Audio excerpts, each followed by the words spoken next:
All right, this podcast is sponsored by Barrage Coffee. I encourage you to go to barragecoffee.com and purchase some coffee. It's good coffee. We're live with Ryan Langley. He was a NASCAR tire changer for 19 years. Mm-hmm. Man, I know it was a long ride getting here. You got caught in some traffic, but now you're here, and I can't thank you enough for showing up, brother. Yeah, thanks for having me. Absolutely. I want to go ahead and get into your childhood, where you grew up. I know you grew up, out west, I believe? No, northern Minnesota. Minnesota. Okay. Dang near Canadian. So you're Canadian? Almost. Close enough. Cold that way, man. Sure. You miss it? Yes and no. Believe it or not, the winter is kind of what I do miss.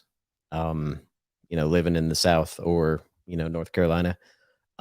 There are mountains and there's snow and skiing and that kind of stuff. But I was always the kid in April when the snow finally melted. Me and my childhood buddy Brian across the street, we were the ones that were like, we got to play with the snow until it's gone. And we were bummed. Everybody's like, oh, spring's coming. And we're like, no, snow one more time. Do you ever make snow tunnels through the snow? Yeah. Yep. See, I grew up in Alabama and it hardly ever snows, but we did have one crazy snow. It was the winter of 93 and me and my brothers were building. Did you get half an inch? About 2. No, it actually, it was about, I want to say it was like 3 foot of snow. So we were making tunnels all through the yard and I was scared I was going to get lost. But we were like 6 years old. So, but let's go ahead and get into your childhood.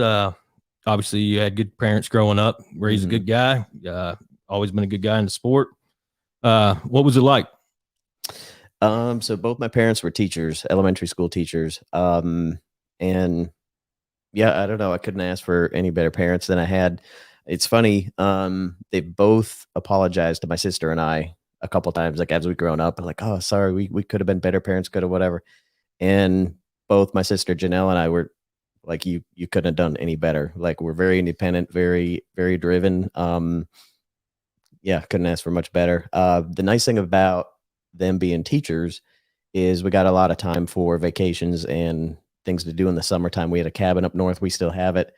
Love going up there. Every couple of years we'd make a trip out west, like to California or Montana or something like that. My dad always said the best 3 things about being a teacher: June, July, August. You're off work. Yeah. But yeah, they still live in my childhood home and they split their time between there and Arizona in the wintertime. Really? Yeah. You, how many times a year you end up going back home? I haven't been to Minnesota in probably 2 years now because we've been going to Arizona, or they've been coming to North Carolina. And my sister and her husband had a place in South Florida, and we went there. So we kind of meet up everywhere but home. But I usually get to see them once or twice a year only. Now you're an average skydiver, and we'll get to that later on. I'll let you get into that. Do any skydiving out there? With that out west. Yeah. Funny thing is, and like you said, we'll get to that, but both my parents were not excited that I was getting into it. And after the first or second time, they're like, are you done? Are you done? Like, no. Fast forward, all my immediate family is skydive with me now. Really? So my mom and my dad wasn't going to go, but all the girls went. My mom, my sister, and my sister's daughter all went, and he was there. So next time I came out, he was kind of like, yeah, I got to go. That's wild, man. That's crazy. Good stuff, though. So, grew up in Minnesota. You came what, north, south, however you want to call it, because it's really not the South to North Carolina. But what was that like? Was you nervous? How old were you when you moved here? So I went to school 1 year in North Dakota. Talk about being cold. I thought it was cold in Minnesota.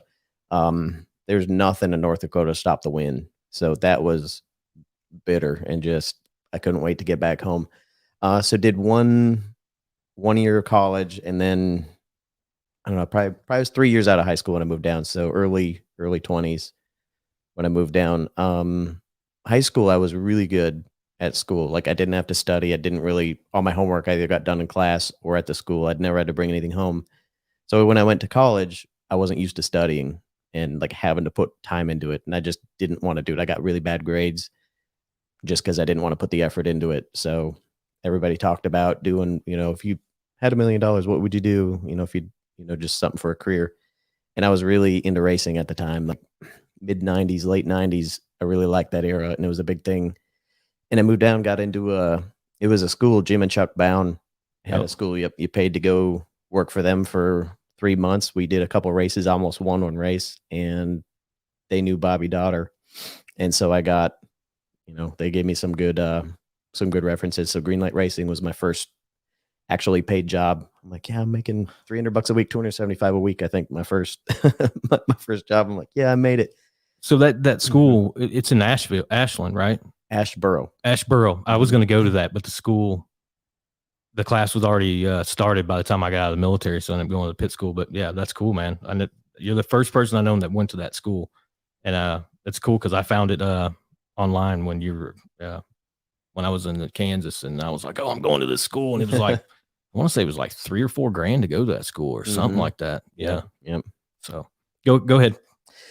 Yeah. But the plan was just, I didn't know where that would take me. I never thought I'd get where I've got now. It was really just something to put school off for a couple of years. People talk about touring Europe for a year or two, and then, moving back home, maybe I'll have the drive to do college and that kind of stuff. And yeah, 20 years later, I finally got a degree in non-destructive testing. So that I'll never use, but.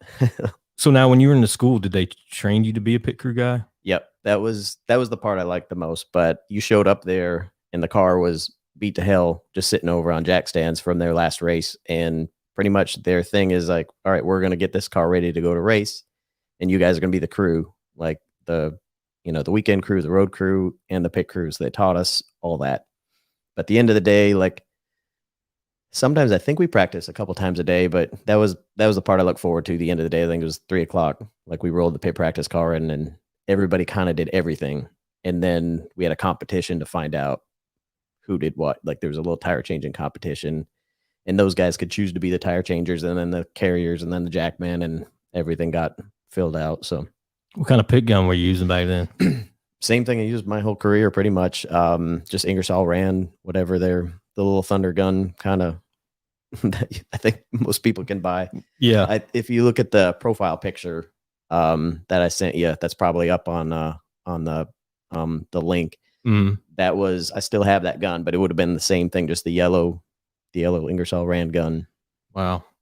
And that was what was that, Express Motorsports?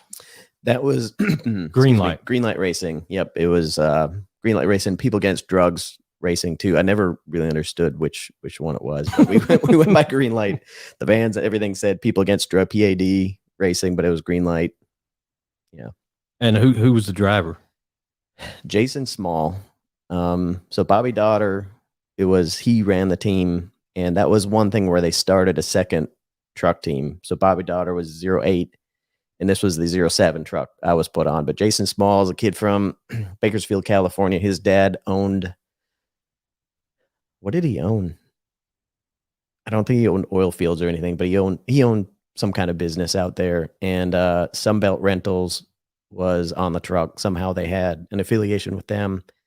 And yeah, just one of those things where a couple of their guys from their race team out in Bakersfield, a little local team, they wanted to go truck racing. And that was ran out of the Mooresville drag strip, right? Yep. I remember as soon as you turn on the road, it's on the right hand side. Yeah. Yep. I remember that. So you stayed there for how long? And 1 year. Because at the end of the year, well, it's a funny story about how I got the job there. I never technically got hired. Really? I just didn't go away, I think. So Jim and Chuck knew Bobby. So kind of like, hey, had an interview and go talk to this guy. Like, he's a good kid. They paid me $400 to go on a road trip. And I think it was like a month long. Holy shit. And so we went, raced. How did the season go? Raced Phoenix and then California, maybe. And then after that, there was like a local, like into the Winston West series or something like that, had their finale at Irwindale Speedway, something like that. So it was this whole, like, just come on this trip and we'll see how it goes. And so we go, and it's just a low budget team. You're doing everything. I'm the new guy. So anytime anything comes up, just, hey, you go, run to wherever. Everything. Did you ever go get a long weight? I know, because Jim and Chuck, they were good guys. They told us all about that, so I knew what it was. So they told us about the long weights and dehydrated water and all the. You want to explain that to the viewers? Yeah, so it happened to me, guys. And Red Bull, you assholes, were one of the guys who did it to me. Yeah, so it's just one of those hazing things. When the new guy comes in, he goes to the track, and you're like, man, we need a long weight. You got to go find us a long weight. And so everybody in racing knows what a long weight is. And so if you show up to the next team, hey, we need a long weight, they're going to give you a long weight. You're going to be waiting your ass around while they run around trying to find. So you're going to spend your day going, oh no, the 17 team, they got one. I know they got one. We used it yesterday. You go down there, and it's just a wild goose chase thing. Yeah, it happened to me in the truck series. I was pitting for Johnny Benson, and I'll never forget it. Don Tarantino, and we were in practice, so it was like 10 minutes to go, and they're changing out the left side lead. Yeah. So I'm like, I'm thinking a long wait, Yep. And I'm like, damn, they're like, go to the Cup garage, go see Bono on the one car and get a long wait. So I'm hauling ass through it's in Atlanta, hot as hell. I run over there, get to the one car, and now I'm kind of nervous to ask these dudes. I'm like, they sent me over to get a long wait, and they're like, yeah, just wait right there. We'll get it, and just wait right there. So I'm waiting. I'm like looking at my watch. I'm like, I'm sweating. And they're like, oh, yeah, the 42 guys got it. You got to go over to the 42 guys. I'm like, go over there, and I tell them, I need a long wait. And they're like, well, go over to it was the 82 car at the time, the Red Bull car. Oh, yeah. So I go over there, and they're like, the 83 took it from us last week, so you got to go over there. So I go over the 83 car. They're like, no, you got to go over to whatever car it was. But he's up in the hauler. You got to go ask him. And this dude come out the back of the hauler. I don't remember who he was. It'd be somebody big. And he's like, get the hell out of here, man. Long waits, like, you're going to be waiting here all damn day, boy. Go back to wherever you come from. So I get back over, and I'm pissed. Dude, I'm sweating. I'm hurting. And all the guys from the damn truck team are laughing at me. But it embarrassed the shit out of me, But it is what it is. It was funny. So that was my long wait story. Go ahead. Yeah, there's one guy I know that knew what it was. Like some new guy, because I would tell people about it too, because I don't know, it's kind of funny, but people take it way too far. So I didn't like how that went. So we were at the shop, and they told one of the new guys about, like, go get a long wait. You need to go to, McMaster Car, go somewhere, and we need this long wait. And it was like 10 o'clock in the morning. Dude knew what it was. He's like, okay. And he went home. Showed up the next day, dude, and they were mad. Like, you can't just leave. He's like, no, if you're gonna screw around with me, like, I got your long wait. I went home. So we had a nice day off because of it. Dude, they were going to send me from Atlanta down to John Ray's Trucking Company in East Dubuque, Alabama, because they knew they were good friends, because Kevin Ray worked at Red Horse Racing. And they were going to send me down all the way to Talladega and ask them. You know how long would it took me to get there and come back? But anyway, it's funny. But you go through all that stuff, and the long wait deal, and go ahead about the rest of it, man. So we we're on this big West Coast trip, doing all this stuff. So coming back home, I'm just excited to be home. We had to drive everywhere, like that van. And even I remember 5 years later, look, we come in the parking lot, and we'd be in Phoenix, and you'd see the Greenlight Racing van over there, because their guys drove everywhere. So we had the van. Nice thing about it is the team van. We would cap it at like 5 people, because nobody worked for the company anyway.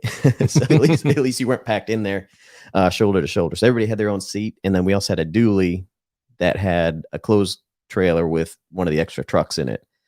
So we're coming back, kind of doing our little convoy deal. The dually blows something with the turbo blew up, and we're in Flagstaff, Arizona. And so one of the guys, Randy, he's like, I have to stay and wait for the van to get fixed, or the dually to get fixed. And the van was going to go home, and somebody needs to stay with Randy.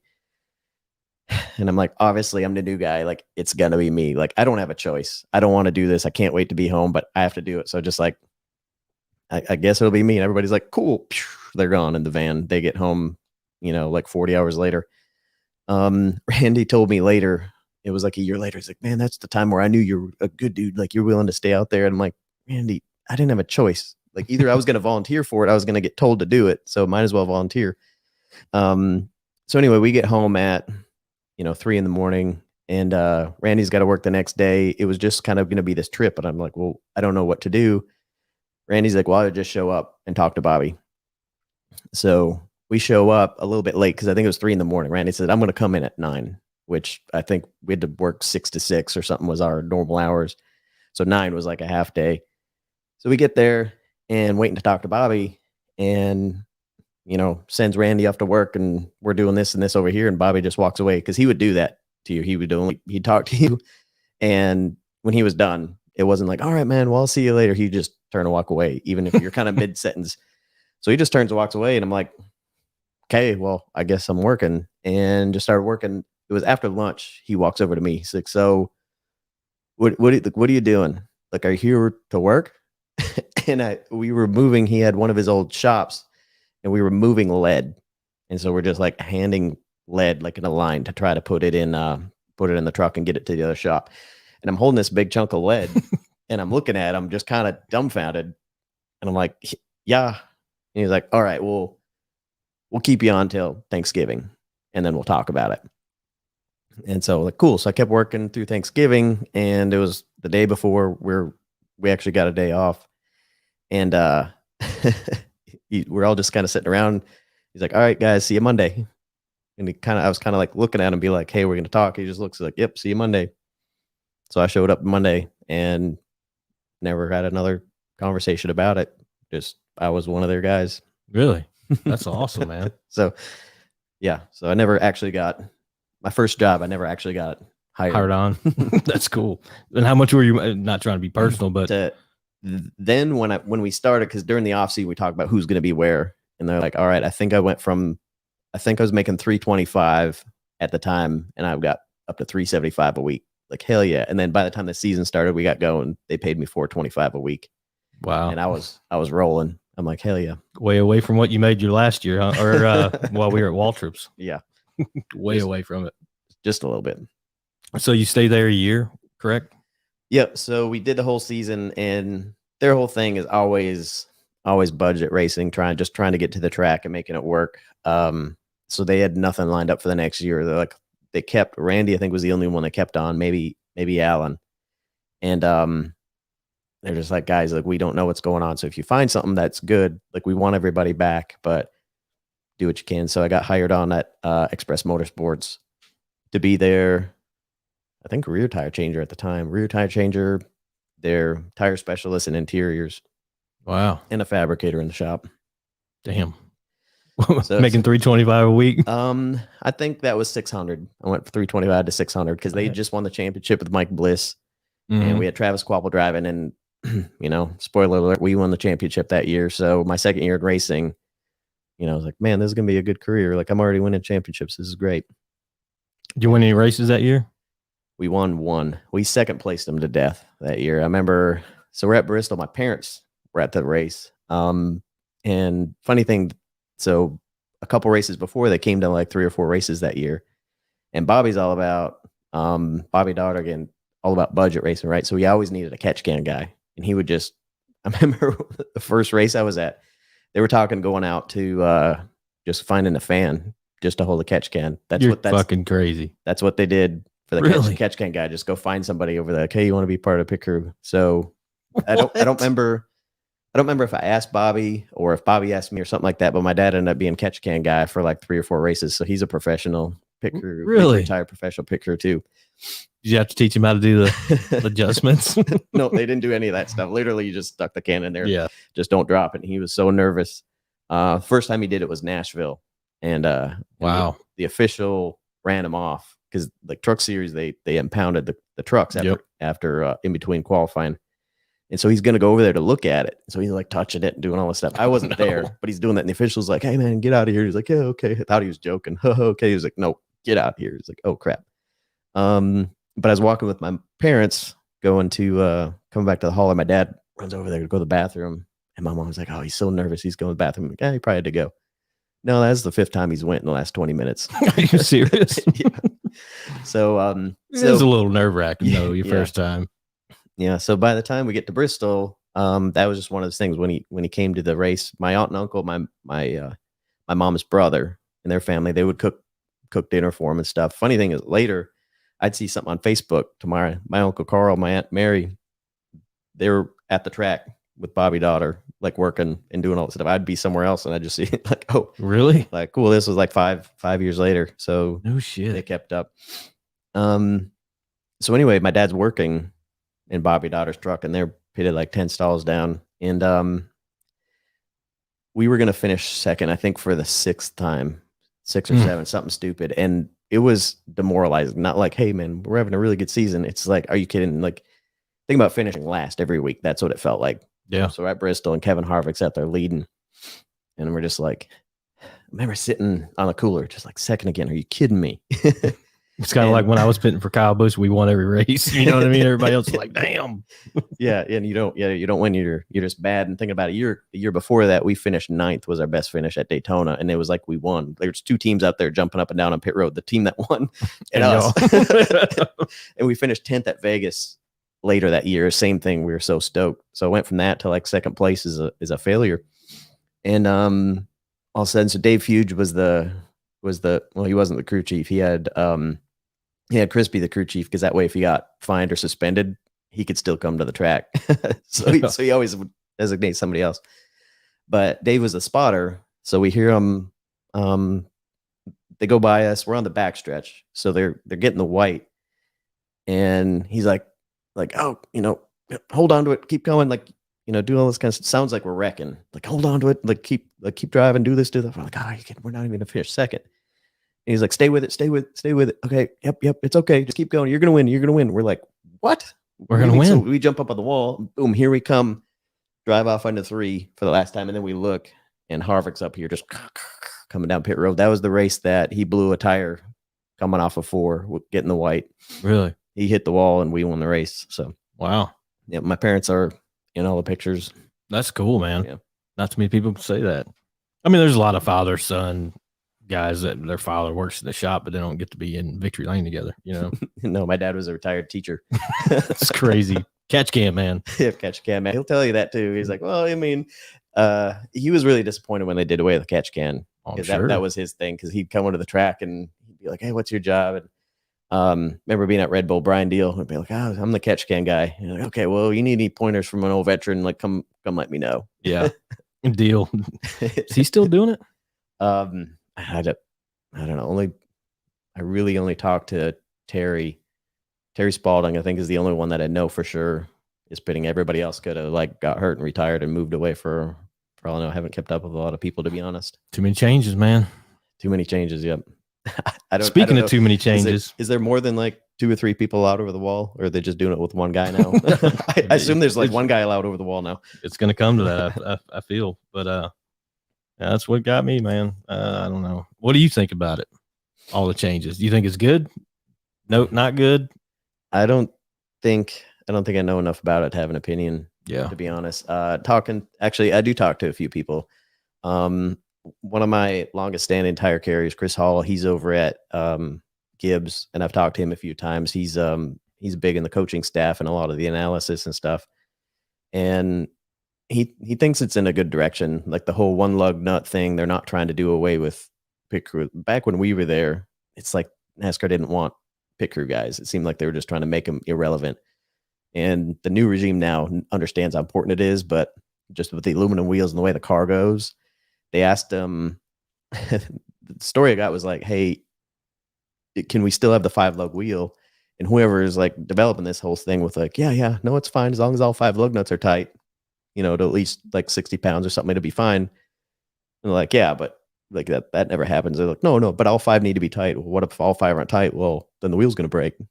Yeah. Like, there's been 0 times in the history of NASCAR where there's been all 20 lug nuts tight on every car. So that's why they're doing the single lug, but they really want to keep the integrity of the pit stop to try to keep it as looking the same as possible. Is all. So I think that's positive feedback. I still don't understand why they took the front carriers out by any means. It makes 0 sense to me whatsoever. And what's crazy, we developed that stupid stop for speedway racing. Yep. Literally. God, it pisses me off. Yeah. No, we were good at that. Yeah. Any kind of thing that was different than the norm that other teams didn't want to practice, we excelled at. Yeah, I agree. I always love going to the road courses. They're fun.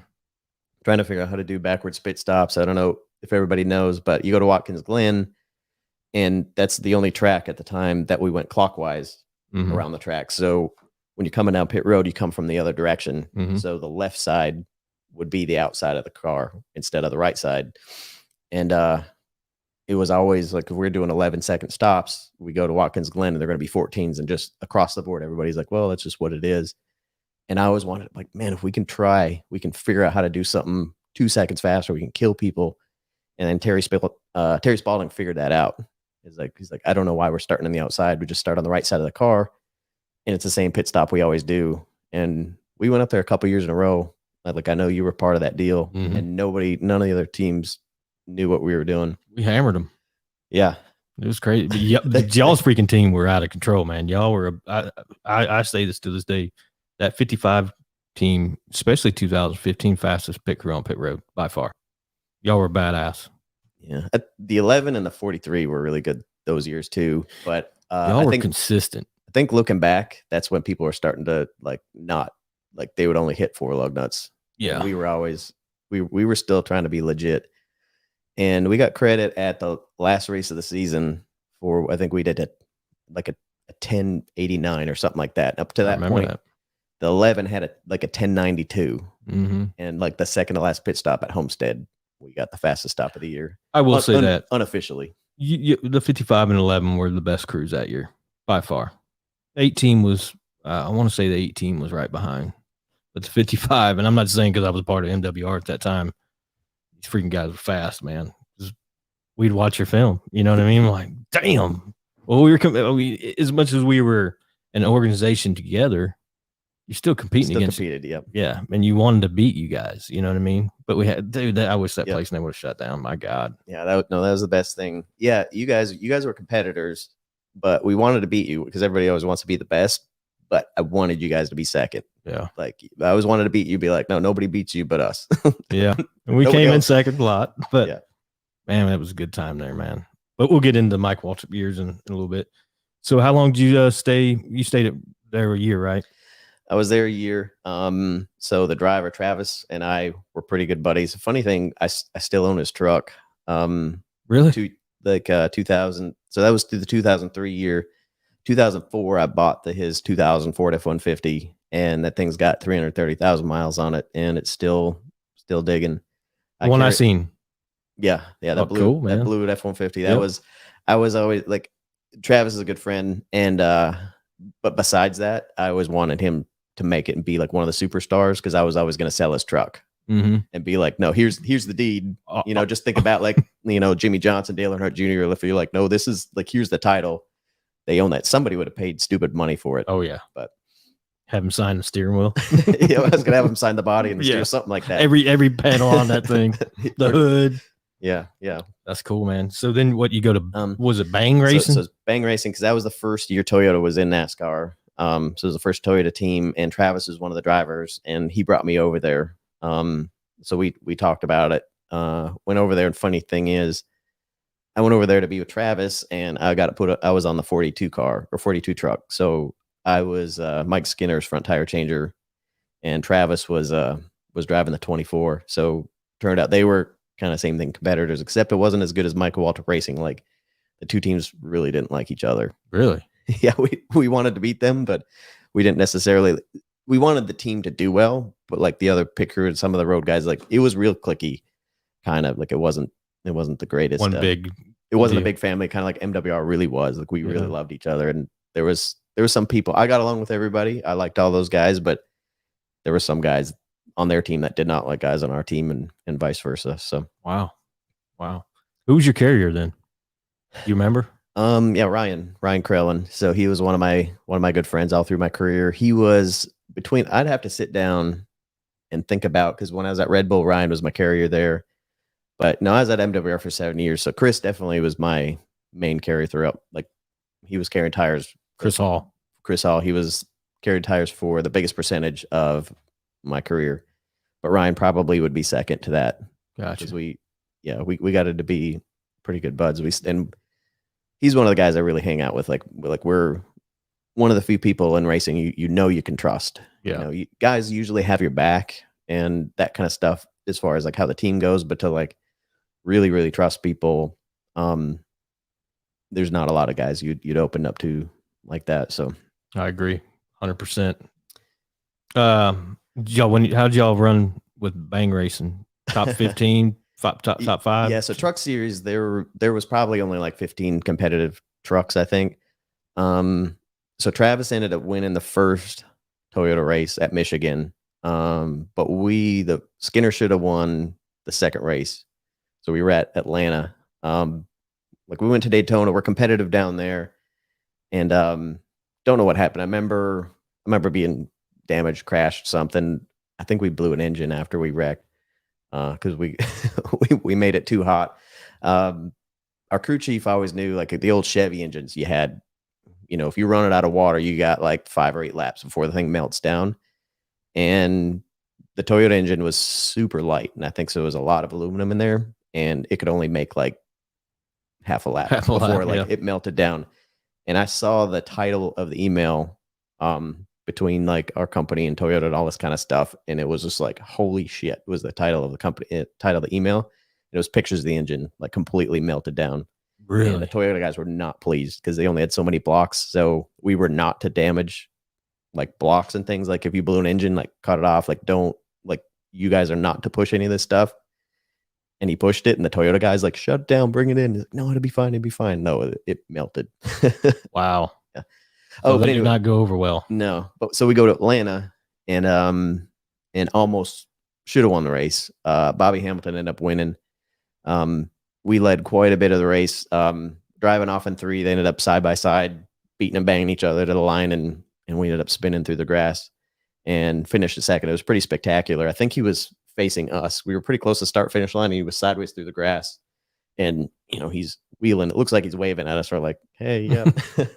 Second again. Yeah. Yeah, no kidding. Yeah, I had a lot of seconds my first couple of years. And at least it's not last. I had a lot of those too. But people remember you as last. You know what I mean? It's crappy. Yeah.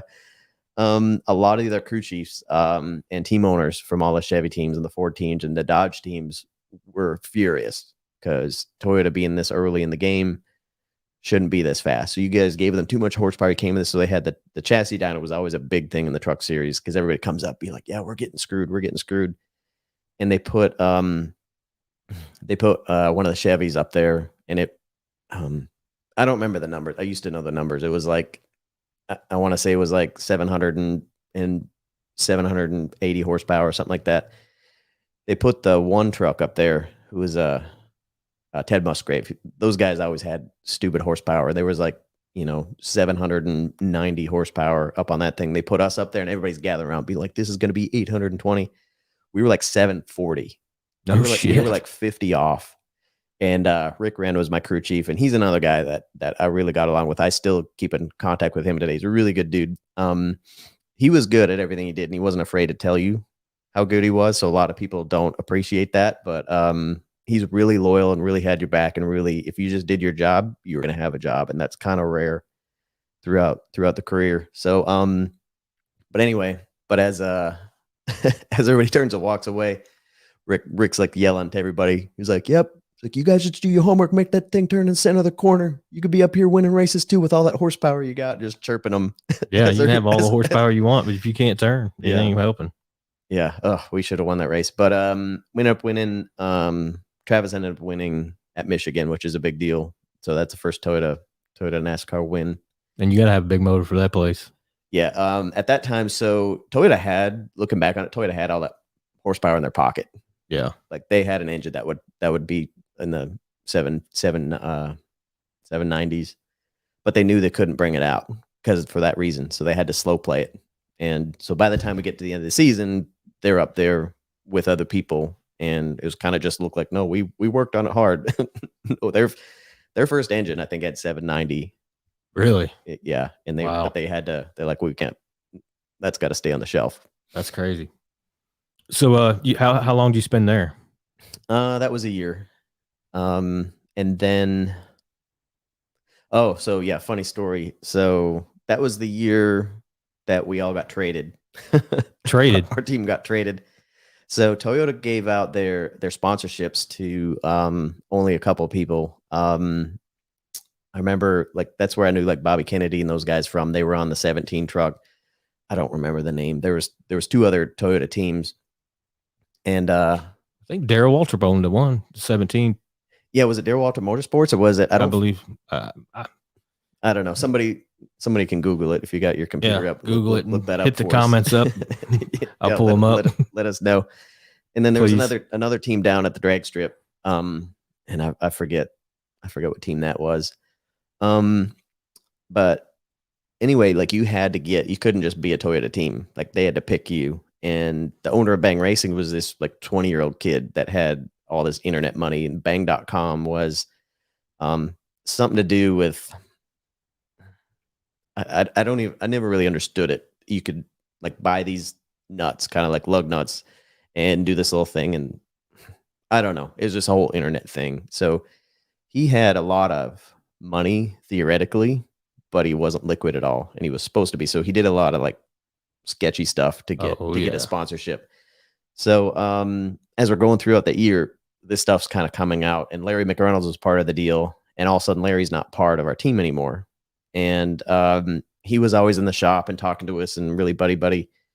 And all of a sudden Larry's not there, and this kid that owns the team, he has a meeting, and he's like, yeah, you know, we did some house cleaning and we're gonna be so much better. Like he thinks we all didn't like Larry for some reason because he didn't. And so yeah, and I just remember at one point at the end of the speech was like, yeah, and if we do this, and this, we can make this a Larry free environment.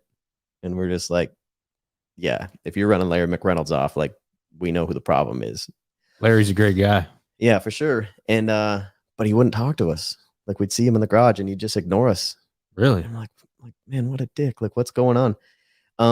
So long story short, this whole thing happens with contracts and all this stuff, and Toyota ended up pretty much we ended up being Bill Davis Racing by the end of the year. Instead of the 42 truck, we were the 5 truck. So remember Skinner was that the flames going on. Yep. And one of my favorite paint jobs ever, that pearl white hood. Somebody was telling me about it, like the hood's gonna be pearl white and have that stuff. And I'm like, white, that's gonna look so terrible. And it was amazing.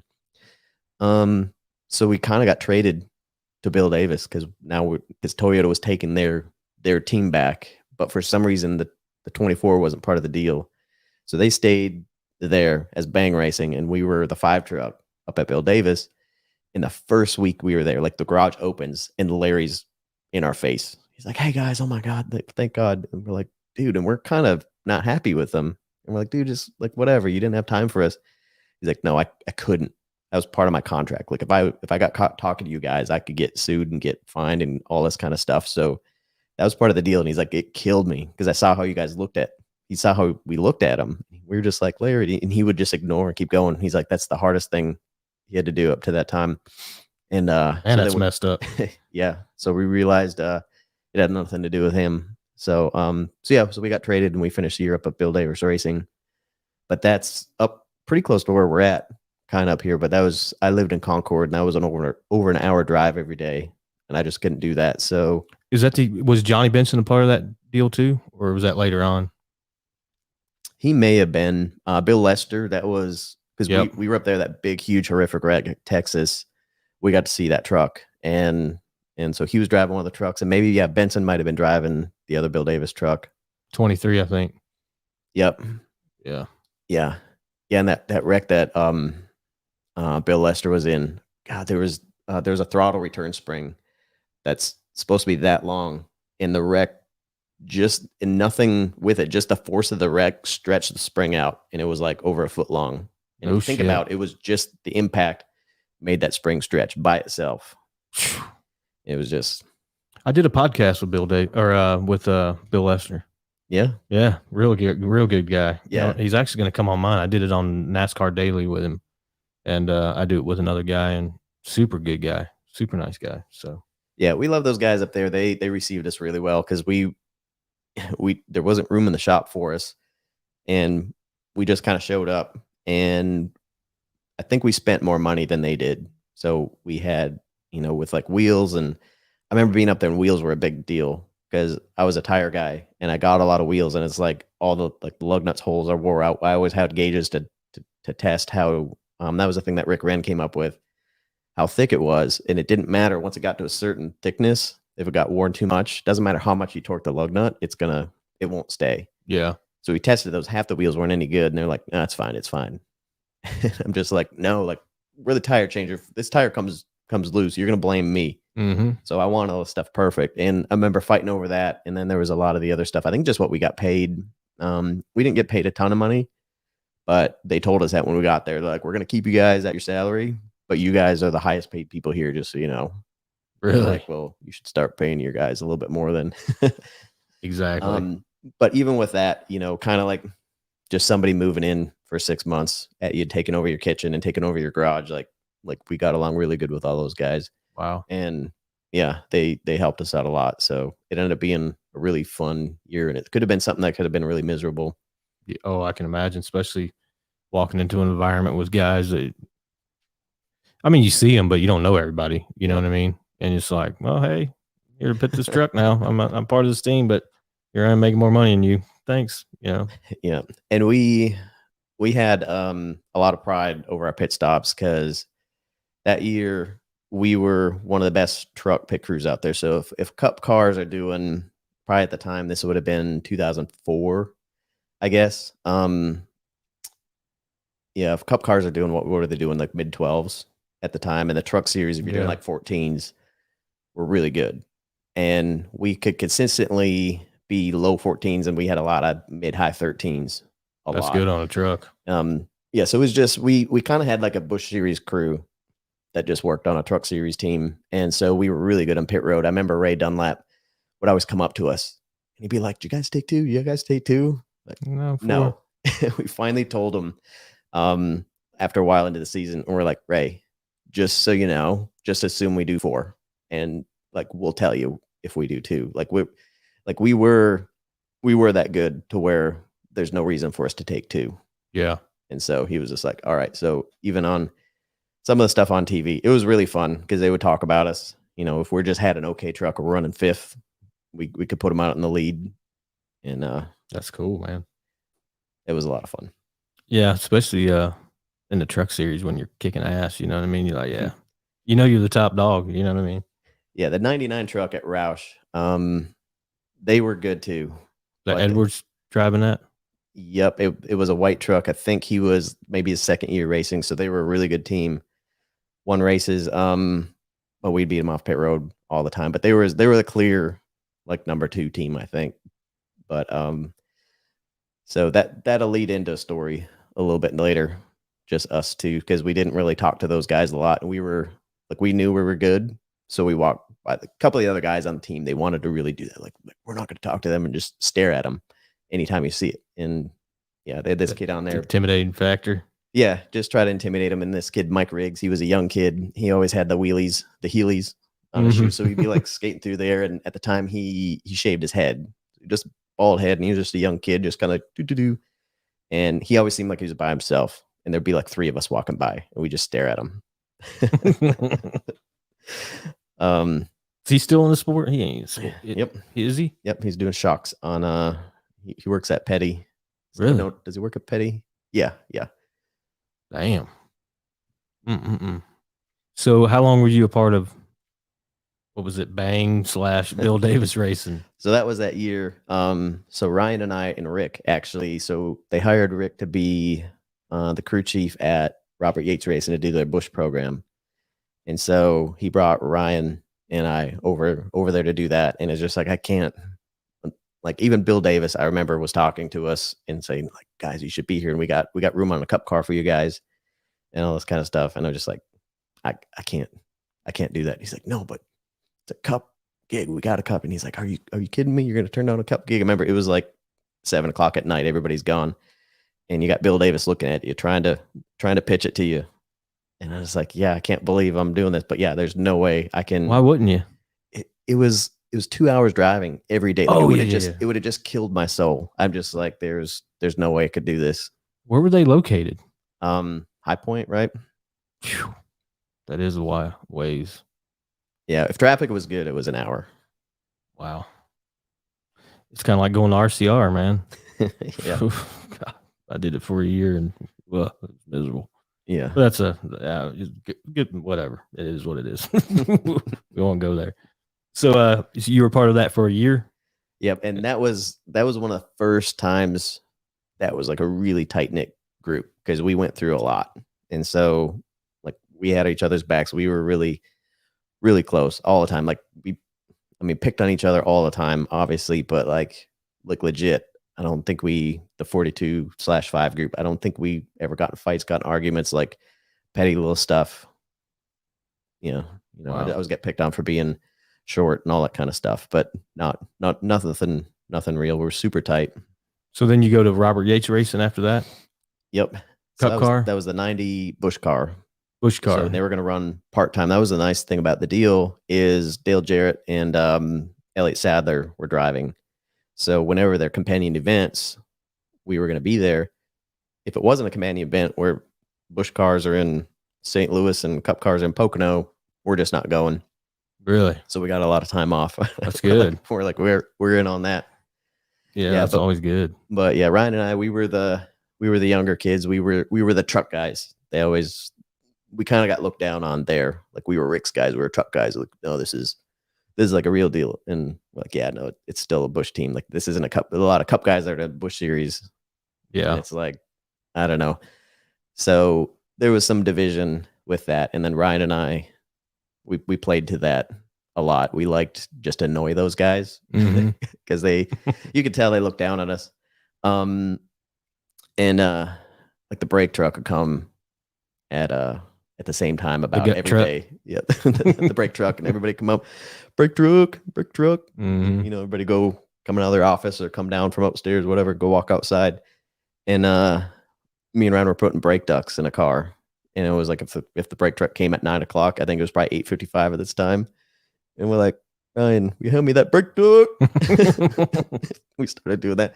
One of the guys came out of the office and wandered outside and came in and was just pissed.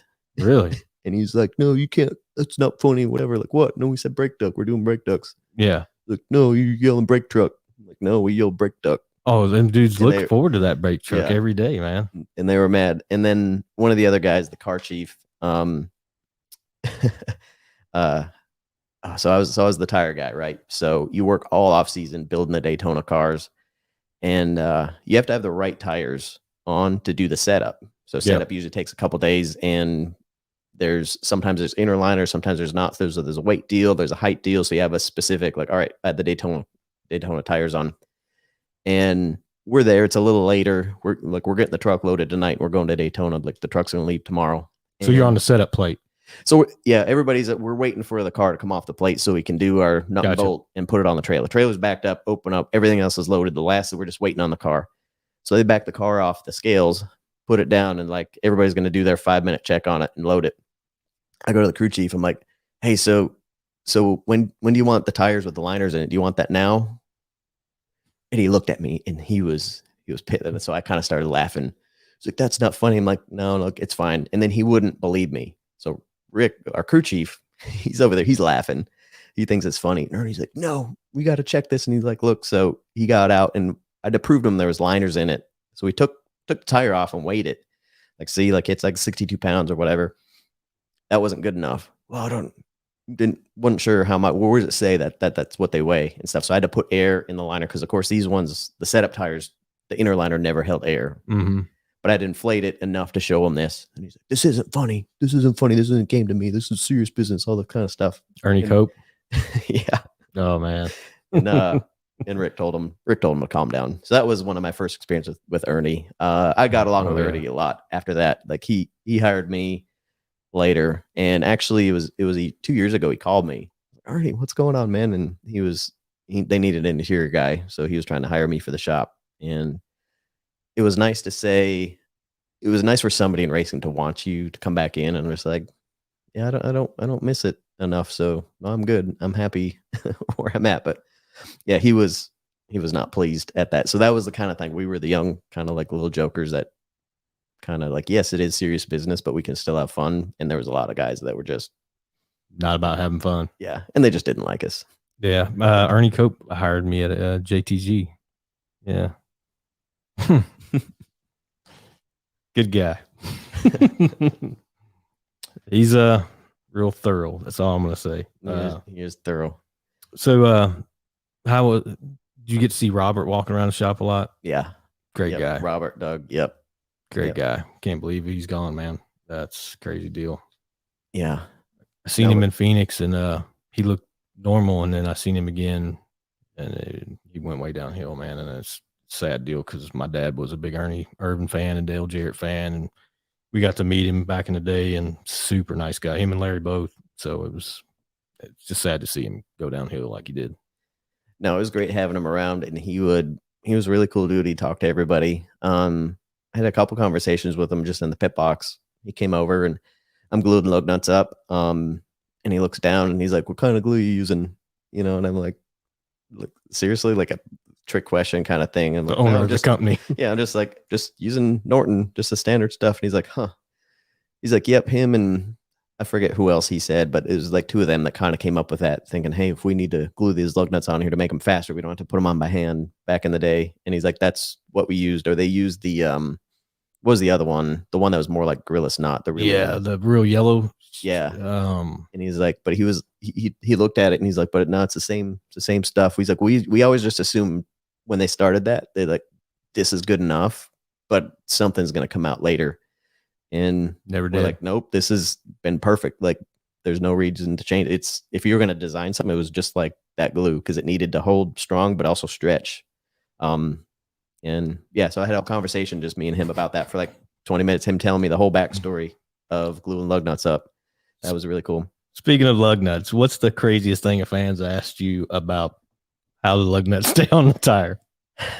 I can't think of anything crazy that fans would ask, really. They would come up. I guess the most, like, really, are you asking this? Was like, can you have this? Like, they're watching you glue lug nuts on, and it's kind of as the race is going and race about ready to start, and they're like, they don't understand why they can't have that one right there that's glued to the tire. Like, no, I got to have this glued 4 hours before the race.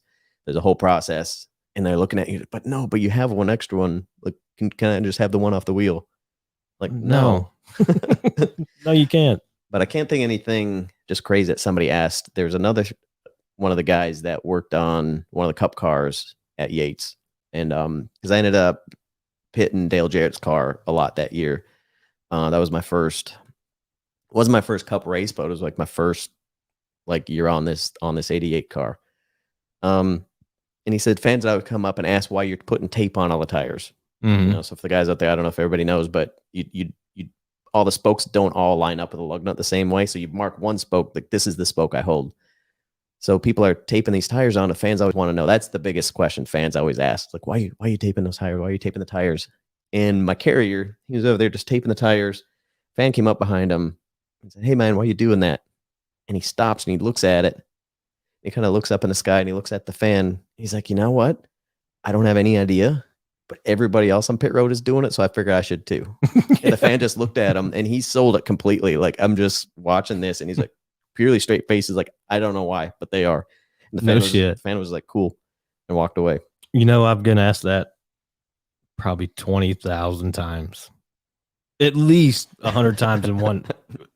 Every racetrack I get asked that probably. Or what's the different color tapes for? I'm like, one's right side, one's left side, because when shit goes crazy, you don't want to be grabbing the left side to go on the right and the right side go on the left, because you won't have a job for long. And you know that, and it's happened. It has happened. Shit, it happened in the chase last year to Martin Truex Jr. Yeah. Cost them the damn championship. I know cars will run fast with the left sides on the right side for a lap, two laps. Yeah, one of my buddies used to work at Penske, and Ryan Newman, what year, 06, 07, something like that, 05, somewhere that when he was, just ridiculously fast. They had a left side on the right, and he screamed like the fastest laps of the race. And then it blew. I'm sure. And he was invited to change tires on it, or carry tires on a different team after that. Yeah. That's how I ended up getting to work with him, actually. Really? It's funny how that plays out. Yeah, because if he wouldn't have done that, I probably wouldn't have worked with him, and I wouldn't be buddies with him now. Really? That's crazy. So how long were you at Yates Racing? So that was just that year. And it's starting to get to the point where, like, man, this isn't every year good. Like, every year. So I'm going to be that guy that nobody's going to hire, because every year I'm going to do something different. So that year the Busch team was really good. And they about a third of the way into the season, they put me on the 88 car. They're like, we were having really good pit stops on the 90 Busch car. And the kid that was changing tires on the 88 was a really good changer, but I don't think they liked, I don't know if it was work habits or something. There was something extra, and they were just looking into wanting to change them. And Really? so I was the solution to that. So boom, you're on the 88 car, and I'm up here, and it's like people I know, even pit crew guys, like we don't get a lot of credit normally. Like everybody knows who Mike Trower is, but besides that, or Chocolate Myers, but besides that, Nobody knows. Fans don't really know people. But I'm like, man, I know these people. Like when I was a fan, like these people were doing this, and it was intimidating. And to be honest with you, I was not ready to be Dale Jarrett's tire changer. I'd do great on his Busch car because it was different. It was my team. But to go up there and put the UPS uniform on and be that guy, I did okay, but that team didn't need okay. And yeah, they needed greatness. Yep. So I got traded again. Oh shit, man! Later that year. Well, so they had the 32 car, the Tide car. They Ricky Craven. Yep. No, it was Bobby Hamilton Jr. I think at that time. And they had a really good front tire changer there. And so they got him because they let the other guy go. They didn't have any other solutions, so they just had to live with me. And then I kind of started getting it straightened out, but I just wasn't consistent enough for him. I think we were fast enough, but I couldn't put it together. And people are like, "This is the same as the Busch car." I was like, "Yeah, it is and it isn't," because they had different rules on stud lengths. So they had super short studs. I'm like, "Can you just put the normal length stud?" Because in my head, I'm like, I think I'm over tightening everything, and I couldn't get lug nuts off because in the Cup Series, like you wouldn't have any threads showing. Now the Busch Series, you had like they had three or more. Yeah. Going. I'm like, "Can you just do longer threads?" And the guys are like, "No, we're not going to set this up to be slower." And yeah, so it was just a lot of head stuff. I just couldn't get my head straight around it. And so they got the kid on the Tide car to come change tires, but they would only let him do that if they're like, "Well, we need a tire changer back." So they sent me up there. So, and all the guys in the shop loved that, to where 3 days a week I had to, because we were in Mooresville, I had to drive up to, I don't know where they are, but they were up 77, like halfway to Hickory was the team. It was PPI. Yeah. PPC. I got PPI and PPC. I could never keep that straight. But it was like a 40-minute drive. And so I'm gone for 2.5 hours throughout the day when all these guys are working, and they did not like that, but that's what we needed to have good pit stops in the 88. So I went up there and had a really good end of the year for that. I actually changed the rear tires up there, but our coach, Andy Ward, was the coach, and he would still break down all my film. And he was like, "Man, you're doing a really good job over there." And it's just because it didn't matter. Like pit stops didn't matter. And it was just, that's where I realized it's just in my head. I just wasn't ready for that big a deal at the time. Yeah. And it's a lot of pressure. Yeah. Fans don't understand it, and I'm not trying to, and I know you've heard this before too. "Oh, I can get out there and change that tire." Okay. We've seen that before, haven't we? When they come up to the shop. Yeah. Oh yeah. Well, and you're not judged on your fastest stops. No. Like my fastest stops were right there with everybody, but and back then there was no rules on tire limits, all this kind of stuff. We're pitting 12, 15 times a night, and I might have 10 or 11 really good stops, but I'd always have about 2 during the race, and we'd lose 4 spots. And we just couldn't have it. And we just weren't a good enough team. Some of those teams like Jimmy Johnson, that's why racing was fun for those guys. I think it probably sucked for that team, but it was fun for the fans to watch because their pit crew would always lose them 4 or 5 spots, but then he'd go and drive right back to the front. Yeah.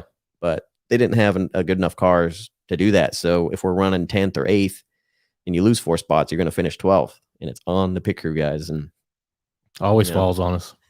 Yeah. Everything, dude. It's pit crew's fault. Yeah. I had a good all-star race though that year. So that was the first time being on stage and doing all that stuff and having your name on there. And that shit's cool, ain't it? All-star race is something special. Had a good all-star racing really fast. And I don't think we had a spectacular finish or anything like that, but I was really stoked about that. Speaking of all-star race, do you miss the pit crew challenge? I never liked the pit crew challenge. Really? Because it was never real. Like I never got to do the one in Rockingham where they brought the car down pit road. That I would have loved. I would have ate that up. I would have missed that. But the pit crew challenge was always like, what can we do to make this as unrealistic as possible and still calling it a pit stop? Like it had nothing to do. It had nothing to do with like actual race day pit stops. Yeah. And it was all, and it incorporated all the stuff that, one of the reasons I was really good throughout my career once I got good was all the in between things.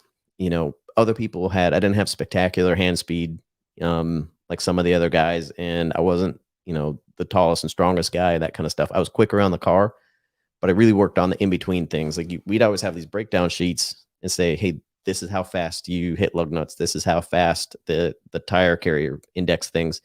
But there was a lot of dead time in there that wasn't accounted for. And that was the stuff that Chris and I especially were really good at. And we worked on that really like a lot.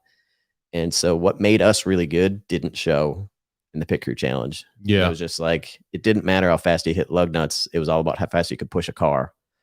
And that's true. The only time you pushed a car in racing is when things were bad. You weren't going to win a race. Like if you had to go push the car during a pit stop in a race, you weren't going to be, you're either wrecked or like going behind the wall. I mean, there was times I'm sure it's happened, I guess, when, you know, the starter died or something like that, but it was always a negative thing. And I'm like, it was just for the sake of fanfare. And I didn't like that. Yeah. I just thought it was cool that it was on TV and you finally got your fame of glory. You know what I mean? And, you know, your name's up on the TV, and regardless of what it is, your night to shine. Whether you shined or not, it was on you, you know, or it couldn't even be on you. I mean, the fucking, it is what it is. You know how it was. But to me, it's like, you know, like if you're a golfer going out there and you're not getting much recognition and you're going to go out there and just do one part of your game, or it's like how well you can dress or something like that. I don't know. To me, none of that stuff really applied because the really good pit crews weren't necessarily the ones that won it. That's true. And there was so much cheating involved too. Like everybody, they had electric engines in the transmission and all this kind of stuff to help. And it was just, how much could we cheat this stuff up? And yeah, you're going to have that cheating shit when you, because every car that got rolled out that had to, you had to please the sponsors. So you brought your own car. If it was just two cars just rolled right back, it would have been a different outcome every time. You know what I mean? Every time, because I mean, hell, the Red Bull guys were badass that one year, but I was part of that team. The 84 car that year, we didn't qualify for it because that was the first year Toyota was in the Cup Series. Yeah. And so we missed all kinds of races. We couldn't qualify for them. So we weren't high enough in points. The 83 was, but the 84 wasn't. And the 83 won the pit crew competition. And that's one of the ones when they were up there talking about it before the final round, they were saying like, hey, what do you guys think? Are you nervous about going to this? And they're like, no, like our biggest competition is sitting at home. Like they didn't allow the second best team to be in it because that's all we did over at Red Bull's train. So we were really good at that stuff. But I got to drive since I was the small kid. They were talking about the PR lady, like putting her in there, and they're like, we're not trusting her because it was a real race car. It's one of the Daytona cars. So you had to push through the line, make sure you weren't scared enough to pump the brakes too soon and lose. So you had to make sure you're through the line, but you had to get it stopped. Pay attention to where the other car was because there's only room for one car to go through. So you didn't have wreck with that car, but you had to make without power steering because the engine wasn't running. You had to make the current, the turn to where the Zambonis and everything go because there's a big brick wall there. Yeah. And so don't crash a car into there. And they're like, we're not going to let the 90-pound girl from PR do this because a lot of the drivers' wives were the driver. Mm-hmm. But since I was a small guy, they put me in there. Yeah. So I was, everybody says, like who was the first Toyota driver to win a cup race? Was it Kyle Busch? I don't remember, man, to be honest. I think it was at Atlanta. But if you phrase the question properly, the first driver to take a cup car to victory lane was you. Toyota was me. Yeah. For the picture challenge. You can't say a race because it wasn't a race. But yeah, it was the day before. And then we won. AJ Allmendinger was my driver, and we won the Open to get into the All-Star race. The Dinger. Yeah. Yeah, he's a good guy. He's funny, man. He's a good guy. I remember y'all training at Red Bull. I was actually at Pit Crew U at that time. at the pit school. So I'd see all you guys clocking in. Yeah. In fact, what's his name? Thought I'd never forget his name. Gas man. He was a gas man on the Doug Newell, no. Mike. Mike Metcalf. He's the one who taught me how to carry. Mm. Yep. First guy to great guy. Taught me how to carry. So I always give him props. So yeah. Yeah. So you were at Yates for a year. Then you go to what, Roush? Yep. So I got 204 at Yates. So Eddie DeHunt, and I think he's been in the news for some not good things lately. But so he ran that team. But he called over the intercom system, and if you get your name followed by dial 204, that wasn't good. Really? Yeah. So what does 204 mean? That was his extension. So I was like, Commander Ellen Steele, dial 204, Ellen Steele 204. You're gonna have a meeting, and you probably should be loading your toolbox. Oh. So came the end of the year. I thought my plan was like, hey man, it's Yates Racing. It's never going away, right? Like, can you imagine Yates Racing never being around? Well, whoops. Yeah. Well, they're not. But getting in there, being a young guy, getting developed, and eventually being one of their big things. But get to the end of the year, he called me up there and he's like, yeah, we're not gonna keep you around next year. And I was like, oh, okay. And so then Brad Parrott, I think, called me because he was the crew chief of Carl Edwards' Bush car over at Roush, and they said he would call over and he'd be like, hey, have you got any good guys that you're not going to have around anymore or whatever? And so he ended up calling me because I was a tire changer. I was a tire guy and as an interior guy. And he's like, that's everything he needed. So I ended up getting a job over there. I had to go, actually went to Robbie Gordon's and I had a tryout over there. And 7 car. Yep, 7 car. So Mike Riggs, my buddy, but he was one of the guys from the 99 truck at Roush that we tried to intimidate. We weren't particularly nice to. So he's over there. And I don't think he carried for me. Maybe he did.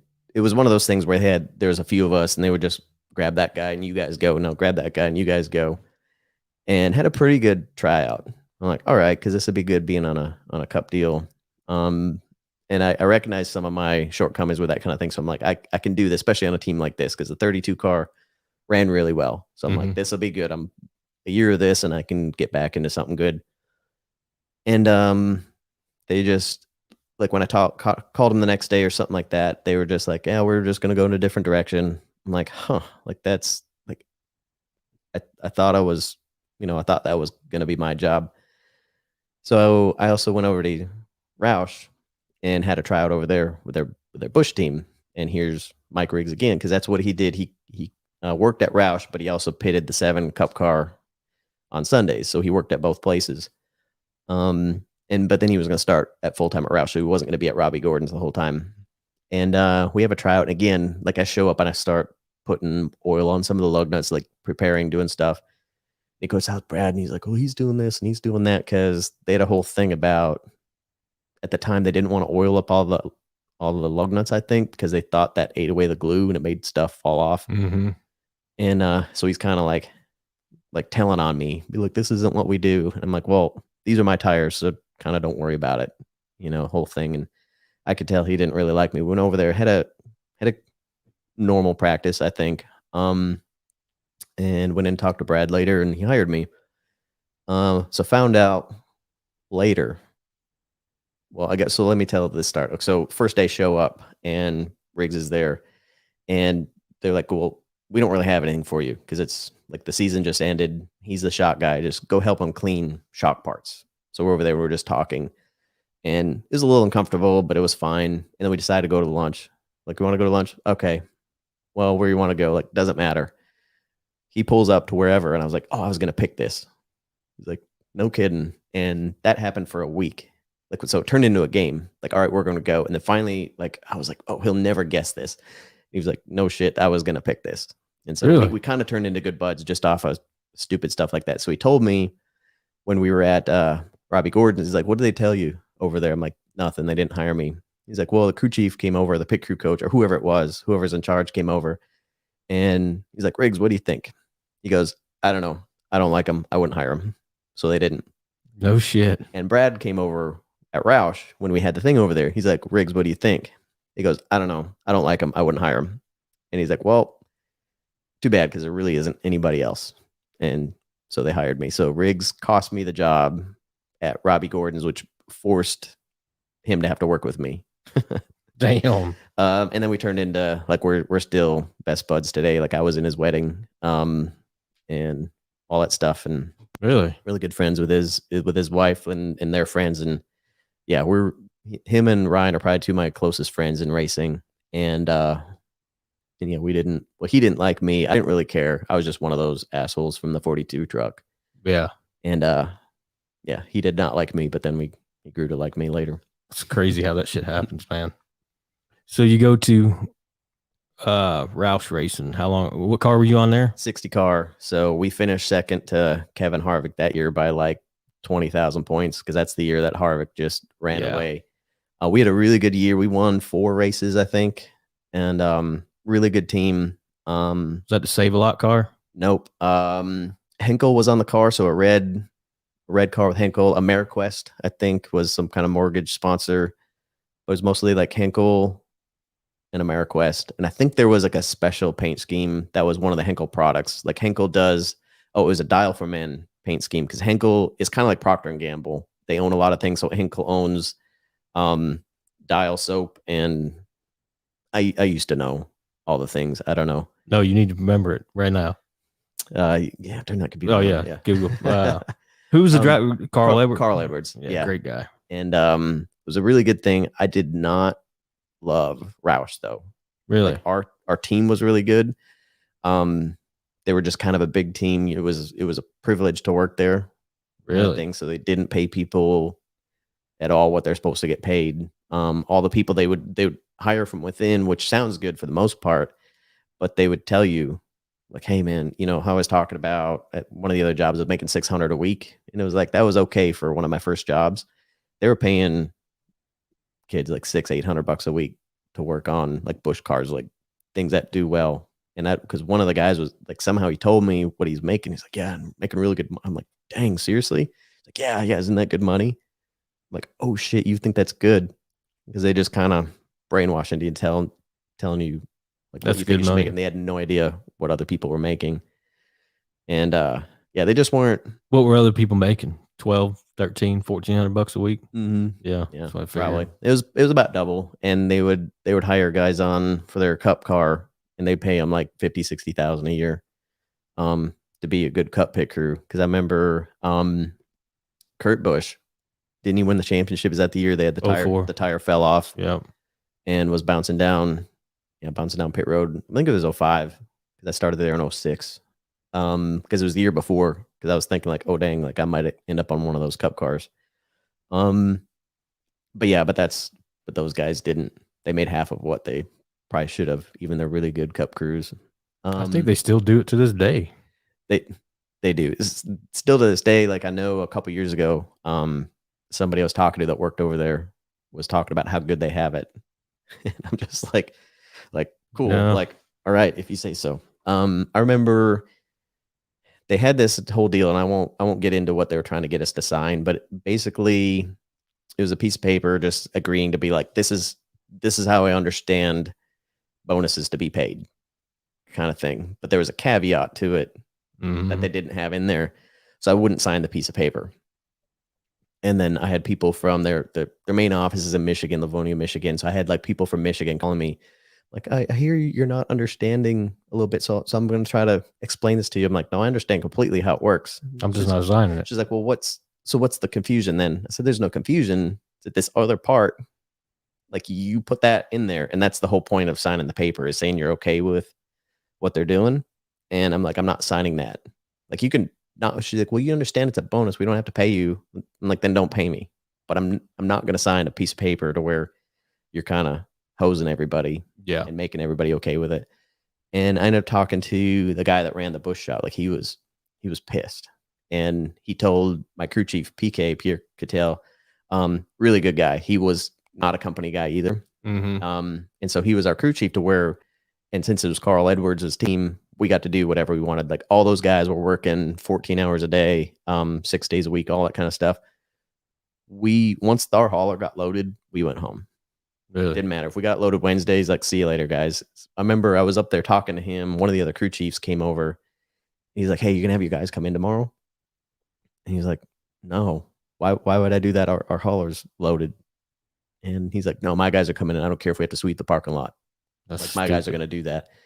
And it's just, so what kind of work are you going to get out of somebody that does that to you? Not good. Like, we would have gone to the end of the world for PK because he took care of us.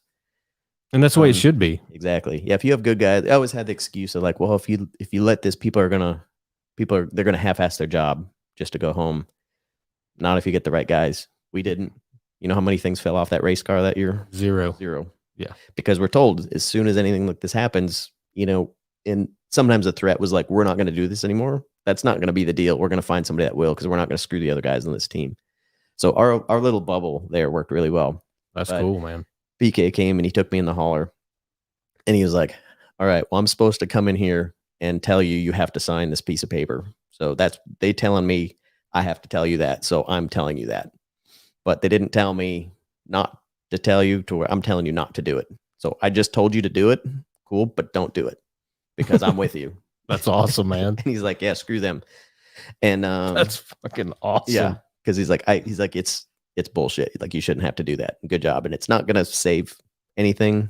But a couple years later, they called me because they were wanting, because I didn't love being a tire guy. Like, I love being a tire changer, but it was always like, you're gonna be the tire guy and tire specialist. Tire specialist, yeah. and the guy that does the interiors, because I'm small and can fit in the car. And I'm like, no, I want to be like front end mechanic. I want to do something legit. So they knew that, called me a couple years later, and I was talking to that same guy, and we're kind of talking money. Now they're actually trying to pay me what they should. So, and we were just talking about that, and somehow it came up, and he was like, man, he's like, that really pissed me off. And I said, I know, I could tell. I said, that's not why I did it. He goes, no, I know why you did it. Like, you had your principle. To me, it's just principle. And I'm big on principle. If I say I'm going to not do something, I won't do it. Mm-hmm. And that's all it was. And I said, I knew it wasn't going to change anything. But again, if you want to screw me, that's fine. But I'm not going to sign a piece of paper saying I'm okay with it. Yeah.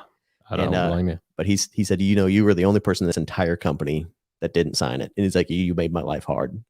And I'm like, good. Imagine if 30 people didn't do it. Yeah, no kidding. I had everybody else, like the other guys on the team, like, dude, just sign it. Like, why? Yeah. Like, what are they going to do? Fire me? Yeah. I mean, if they did, like, I was looking, that's what they always said. Well, I was looking for a job when I got this one. Yeah. Actually, I wasn't even looking because Brad was the one that called me. Yeah, for real. So how long do you end up staying at Roush? So just the year. Another year, man. What's going on with this shit, dude?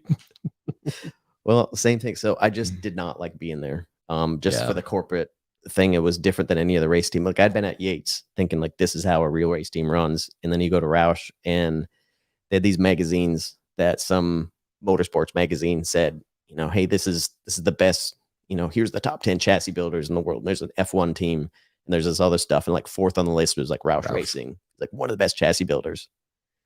And I'm like, I've worked with some of the guys on the setup plate. Like, we get a car that rolls in from the chassis shop and we can't just put shims in. Like it'll be a 1/4 inch off, which is a mile in racing standards. At Yates, they built things. They had jigs in. If something was off, like a 1/16 of an inch, cut it off, do it again. And things would show up, like the clip would be a 1/4 inch high, low, left, right. And they're just like, well, that's what you get. And so, but they had a magazine that somebody that's never been inside the shop said they're one of the best chassis builders. So they would just drink their own Kool-Aid, be like, hey, aren't we so good? Marketing. Yeah. At its finest there, buddy. Yep. And so after seeing good stuff, so it was just that whole thing I didn't do well with. And toward the end of my career, I ended up working at Penske, and it felt the same way. Really? I couldn't stand it. And so you leave Yates, you go to Red Bull. So I left Roush to go to Red Bull. So Roush, excuse me.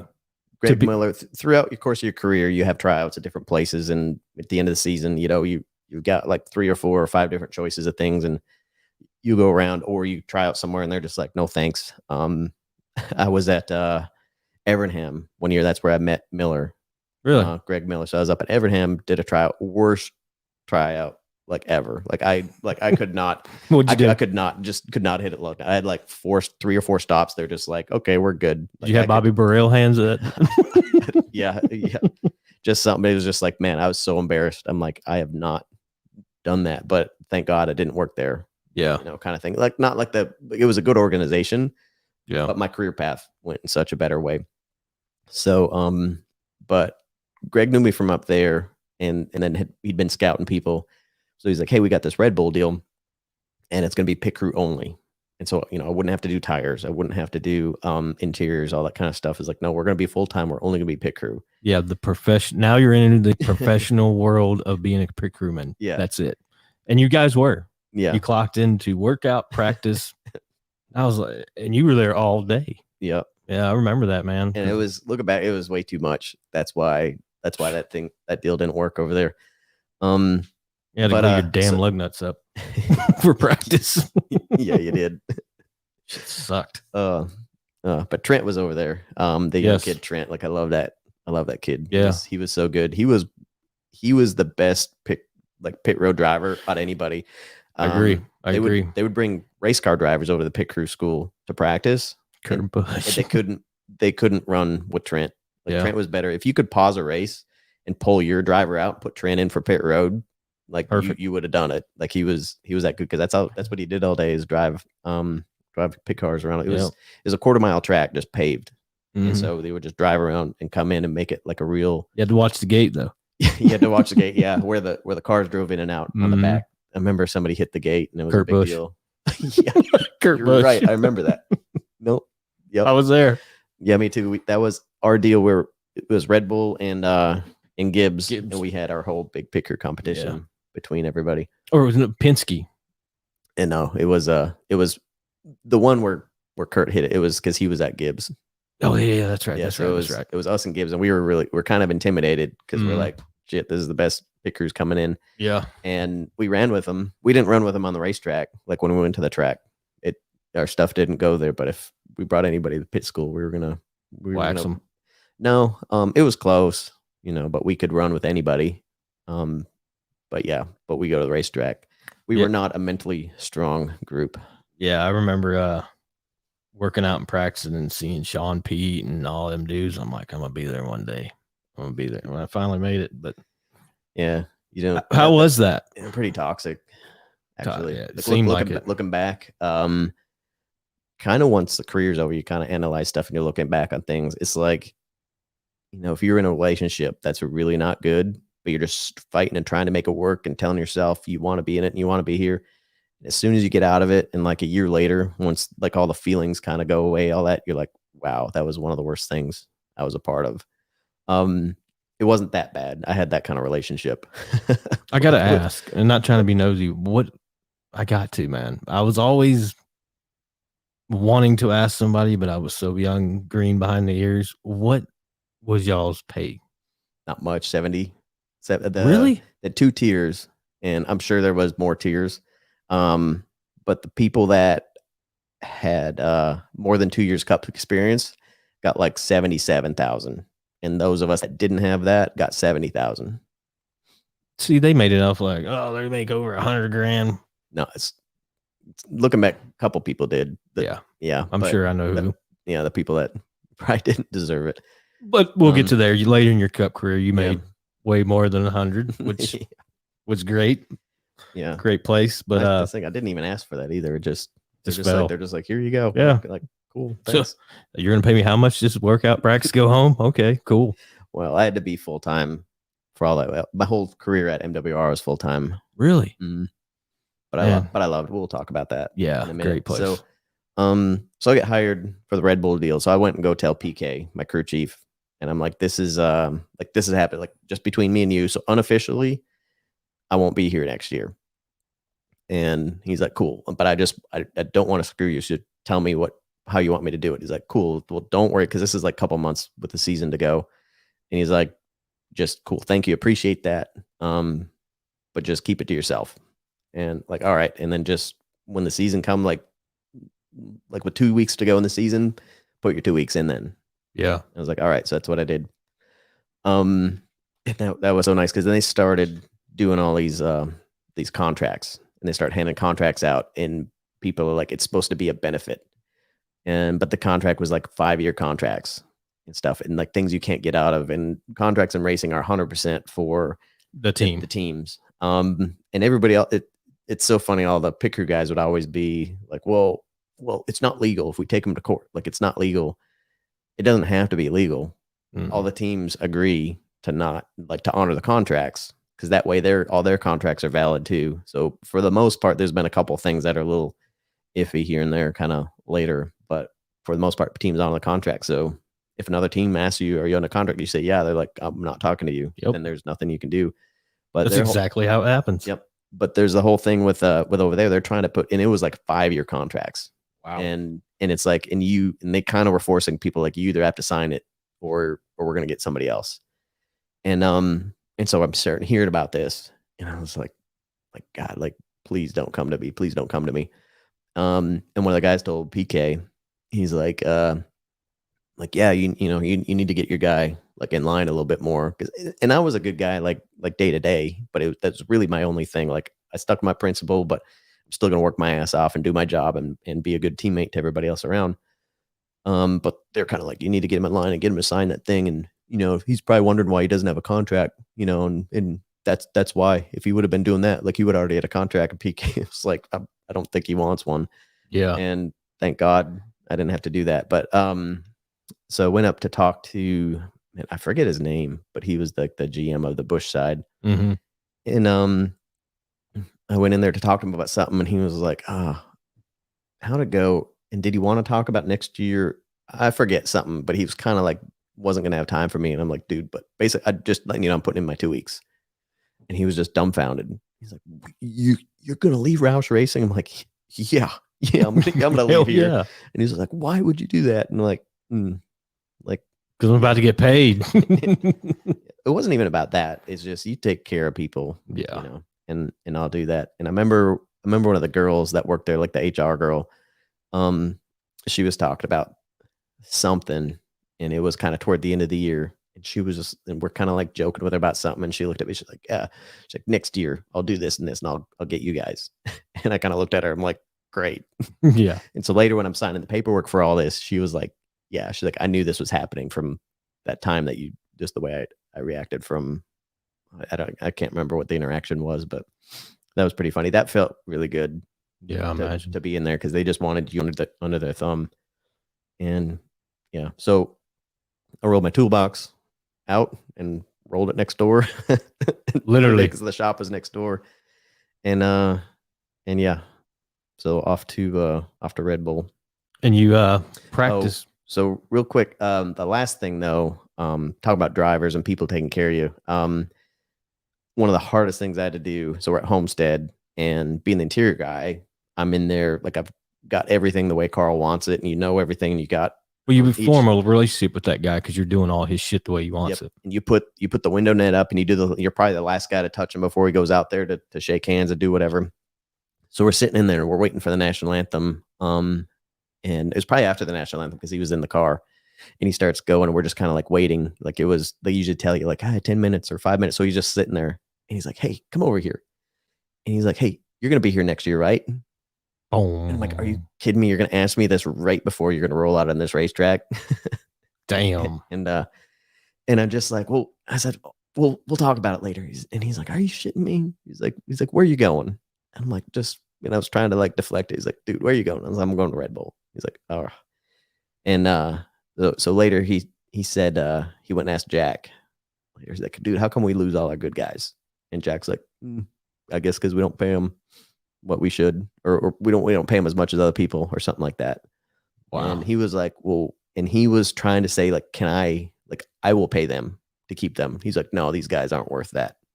He's like, he stopped Carl Edwards from paying other guys in the future to stay. No shit. Like, I'll supplement their thing. And he said, absolutely not. They're not worth it. What a jackass. Jack. Yeah. Wow. I did not know that. I used to have a lot of respect for that guy. That kind of pisses me off. But I love Carl Edwards, man. Great guy. Yeah. Couldn't ask for a better guy in the sport. No, he was great. That was another team where we were really tight. Yeah. We were through a lot. We had a lot of bad luck. We won races. We were always up front, but man, we just needed Harvick to have something to do something to where we could catch up to him. And like his worst race, he like finished. If he didn't win, he finished second. Like how that was a 21 car when he was in. Yeah, they were fucking out of control. They won by like, I think it was like 2 races to go in the season. They had it locked up. Wow. Yeah, that year they were on fire, man. I remember that shit. So fast forward, you're at Red Bull. I remember you guys. I was like, man, I want to be a part of them. And the funny thing is, dude, they had a fucking Red Bull tryout. You remember that? Yep. And I hadn't been in the school for 2 weeks. And they're like, you're trying out. I'm like, are you fucking crazy? I can barely pick a tire up right now. And you want me to go try out? It was just the show. You know what I mean? Yeah. And I remember looking at him like, no, I'm not doing it. And they tried to get me to do it. A-Bomb, you remember him? I remember the name. Adam Merrill. Oh, yeah. No, yeah. I remember him, yeah. He's like, no, dude, do it. And I'm like, no, there's no way. I'll run with the guys, but as far as getting in and doing a pit stop, hell no, man. I could barely do it. I was green, you know. But yeah, it was. I remember that day like it was yesterday. So yeah, Chad Averett, he won him a championship last year, didn't he? On the 9 car. Chase. That's where he started. He was a kid from California, only been doing it for a few months. Yeah. And he was part of that. He wanted all the tire changers to kind of coach the tire changers and the carriers to coach the carriers. And then they came up to like, hey, who we're going to bring on out of this group. And we're like, Chad, like, yeah, but he's new. He's new. I remember that. And so they're talking about, they wanted one of these other kids that had been around longer. And we're like, yeah, but like, we're debating this now. And Chad just started. Like, he's going to be like, you can't let this kid go. Like, are you kidding me? And me and one of the other changers, we kind of like really stuck our neck out for him a little bit. Like, and it's not like it would have mattered. He would have been where he is anyway, because he was just that good. Like, but somebody else would have had him. A lot of good guys come out of that school. Yeah. Brad Donaghy, he's a real good carrier. Nick Odell, came out of that school. Me, Brandon Harder, a lot of guys, man, came out of that school. Colin Fambro come out of there. Yeah. There's been a bunch, but I used to remember them all because they have their fucking names up there. I'm like, I'm gonna be up there one day. Finally got my name up there. Yay me. Go myself for one time. But anyway, yeah, go ahead. So I remember you guys working out like mad dogs. Mm-hmm. I'm like, this is what I got to do to make it. So I'm out running the roads at 4:30 in the morning, doing all this crazy shit. But you guys would come in and it was like intimidating. It's like, damn, these dudes are real deal. I can't pick the damn tire up. It was just all technique, you know what I mean? And these guys are putting them on like fucking madmen, you know what I mean? It was cool to see you guys do that shit. Yeah, we were wore out though, because it was so 40 hours. Like, how y'all were going to fill 40 hours? So we show up and we stretch, and then we're like, okay, let's work out. Everybody's like, well, can we do practice before we work out? You know, and then, but we usually didn't. So we go work out, and everything you did, everybody was watching. So it's like, and it was such a, you know, you better be going to your limit and going to failure and doing all that stuff. Dang, were we in shape? Like, that was the best shape of my life for sure. But I mean, it was wore down. I mean, just like physically, just so demanding that you were just out like all the time. Like, after I left there, I don't think I worked out for like 3 months, and it was so relaxed. It was like, oh, thank God. Like, I just felt like my body just needed that recovery. But yeah, I was there for like a year and a half. People don't understand the workouts that y'all did. It was all crazy workouts. I remember going, do I really want to do this? I just came out of the military. I didn't want to run anymore. And y'all are, and it's like high intensity shit y'all are doing. So yeah, it's like CrossFit stuff, but usually a CrossFit WOD is like, what, 20 minutes? Yeah. You know, 18 to 24 minutes, and all their WODs doing CrossFit. We'd be working out for an hour and a half, but kind of at that level. And then we go practice. We get some downtime and go practice. But anytime you had downtime, you better be like stretching or watching film or doing something like like in case somebody showed up from like you guys got to be doing something all the time. So we practice, we go to lunch, we watch film, and then, well, let's work out again. So we pretty much worked out twice a day. And it was just like, looking back, it was just crazy what we did. And just the way it was run was, like I said, everything was, not kind of having each other's back to try to like pump up and kind of go. It was a competition, but a not really healthy way when we look back. Who was the main guy? Not Greg, but the other guy, Ben. So Ben, he was amazing. So yeah, he was awesome. So he was good. Ben Cook, he's got all kinds of letters behind his name that are really hard to get. And you've like every 6 months or every year, you got to recertify to keep those letters. So he's one of the smartest dudes out there. So he kept us from getting hurt. Yeah. And that was really good. But the stuff was just, it was grueling. It was nuts. Yep. I remember that shit. I'm like, because I would talk to other guys, they tell you, I'm supposed to be talking to people, and they were like, yeah, we don't do that shit. Them guys are off the chain. I mean, and then y'all go and fucking win the pit crew challenges. Like, maybe y'all should be doing this shit, Yeah. It didn't really translate to the racetrack, though. Yeah. And I think a lot of it is just mental fatigue, physical fatigue, and then just the leadership. Like, you were never allowed to make a mistake. And something like that, like the best teams are all about managing mistakes. Like, it's okay to make a mistake, but not compounding it. So we were terrified of making a mistake. So yeah, you could have one mistake that really, and it was all about numbers. Like, you might have maintained your position. You didn't even lose a spot on the racetrack, but you're getting called out because you missed a lug nut or your hang was off just a little bit, really? Or you missed a jack post. And it was a really, you didn't notice it when you're there, but really overall, it was. Was it other pit crew guys pointing fingers? Everybody, not everybody, but kind of leadership top down. So then that pressure gets put on the coach, and the coach puts pressure on his like captains, and those are guys that came from other sports. And I think you have a little bit of a chip on your shoulder because the sport you train your whole life. You weren't good enough to make to make the big leagues. Well, you make pro, but you're just kind of minor leagues and stuff like that. So, yeah. And other sports, football, hockey, things aren't going right. Just try harder and go down and outwork that guy and outmuscle that guy. That's not how pit stops work. No, totally not. So you do that. And it was just a lot of just bickering and infighting and excuses, and it's your fault and we'd be here, but this guy, whatever. It wasn't good. It was a lot of really good guys, but it's just put in just on a blender that just wasn't a great. Wasn't a good taste. Like, so my buddy Ryan was there and we were talking about that.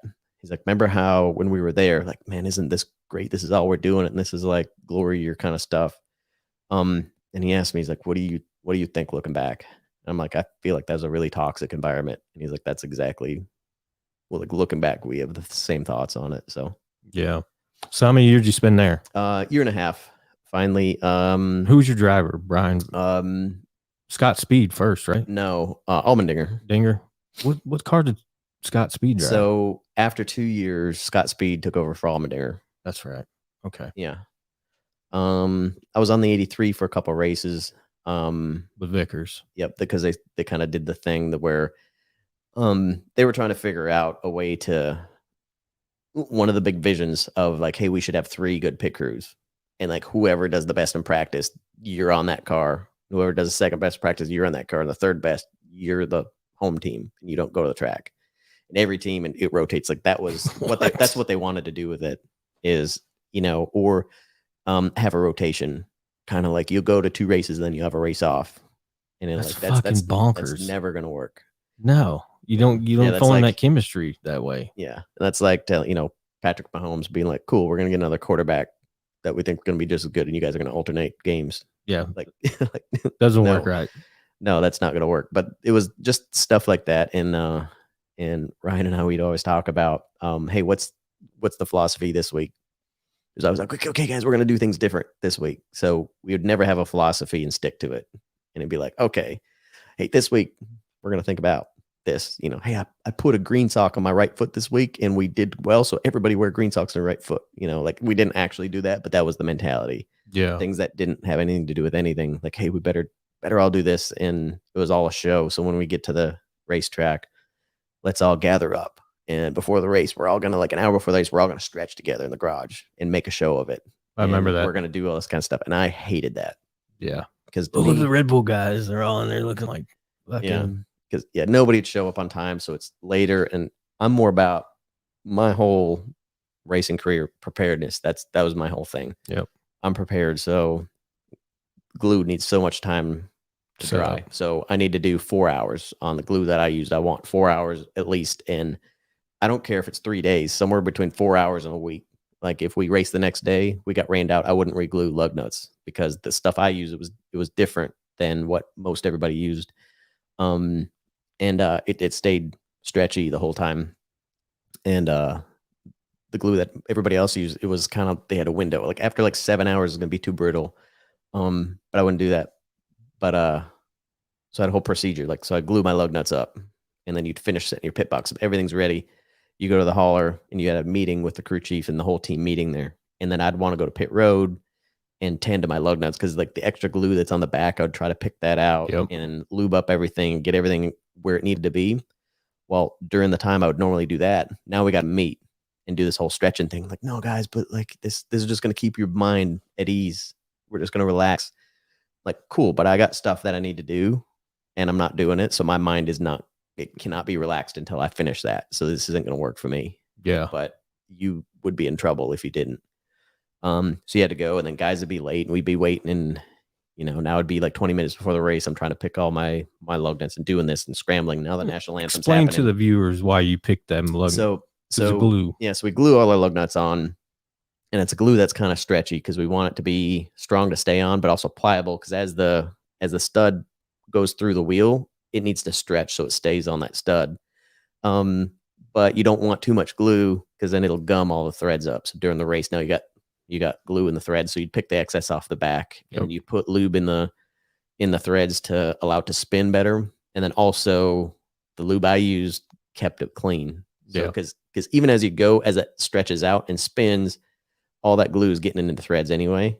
But you needed a lube in there to make it not want to stick. So it would run up, it would just fling it out. Yeah, fling it out, exactly. So I had a whole procedure. And once I was done, and then if I had like 10 minutes before the national anthem, that's when my mind was like really relaxed. And that's when I was like on top of my game. And that's one of the things I needed. I don't think I understood that yet in my career. Because I just did, always trying to do what everybody else is doing. And they were like, we're going to do this today. And I was like, cool. Well, this is a full-time thing. And I'd try to do, like, you're the coach. I'm going to try to do what you say.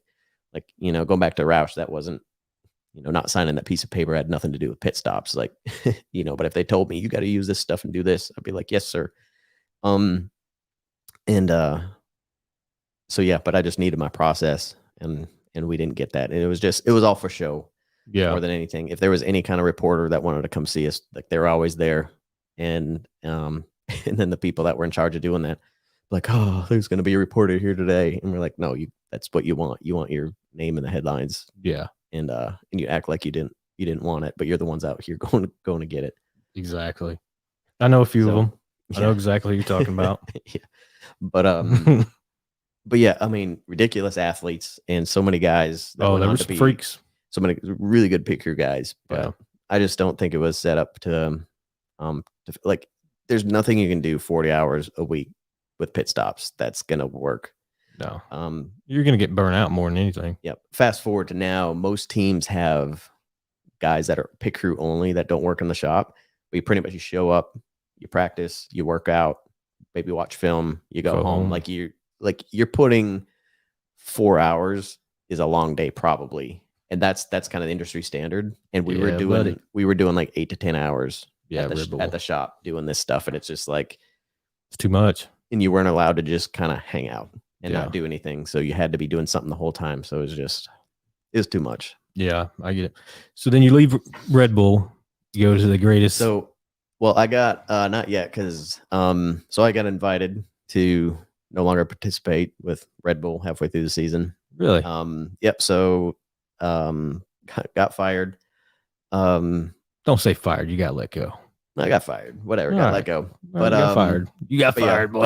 it was my turn. So the coach there was our coach at Michael Waltrip Racing going forward. And Yep. so when he was interviewing at Michael Waltrip Racing, I'll get into a little bit of a story with that.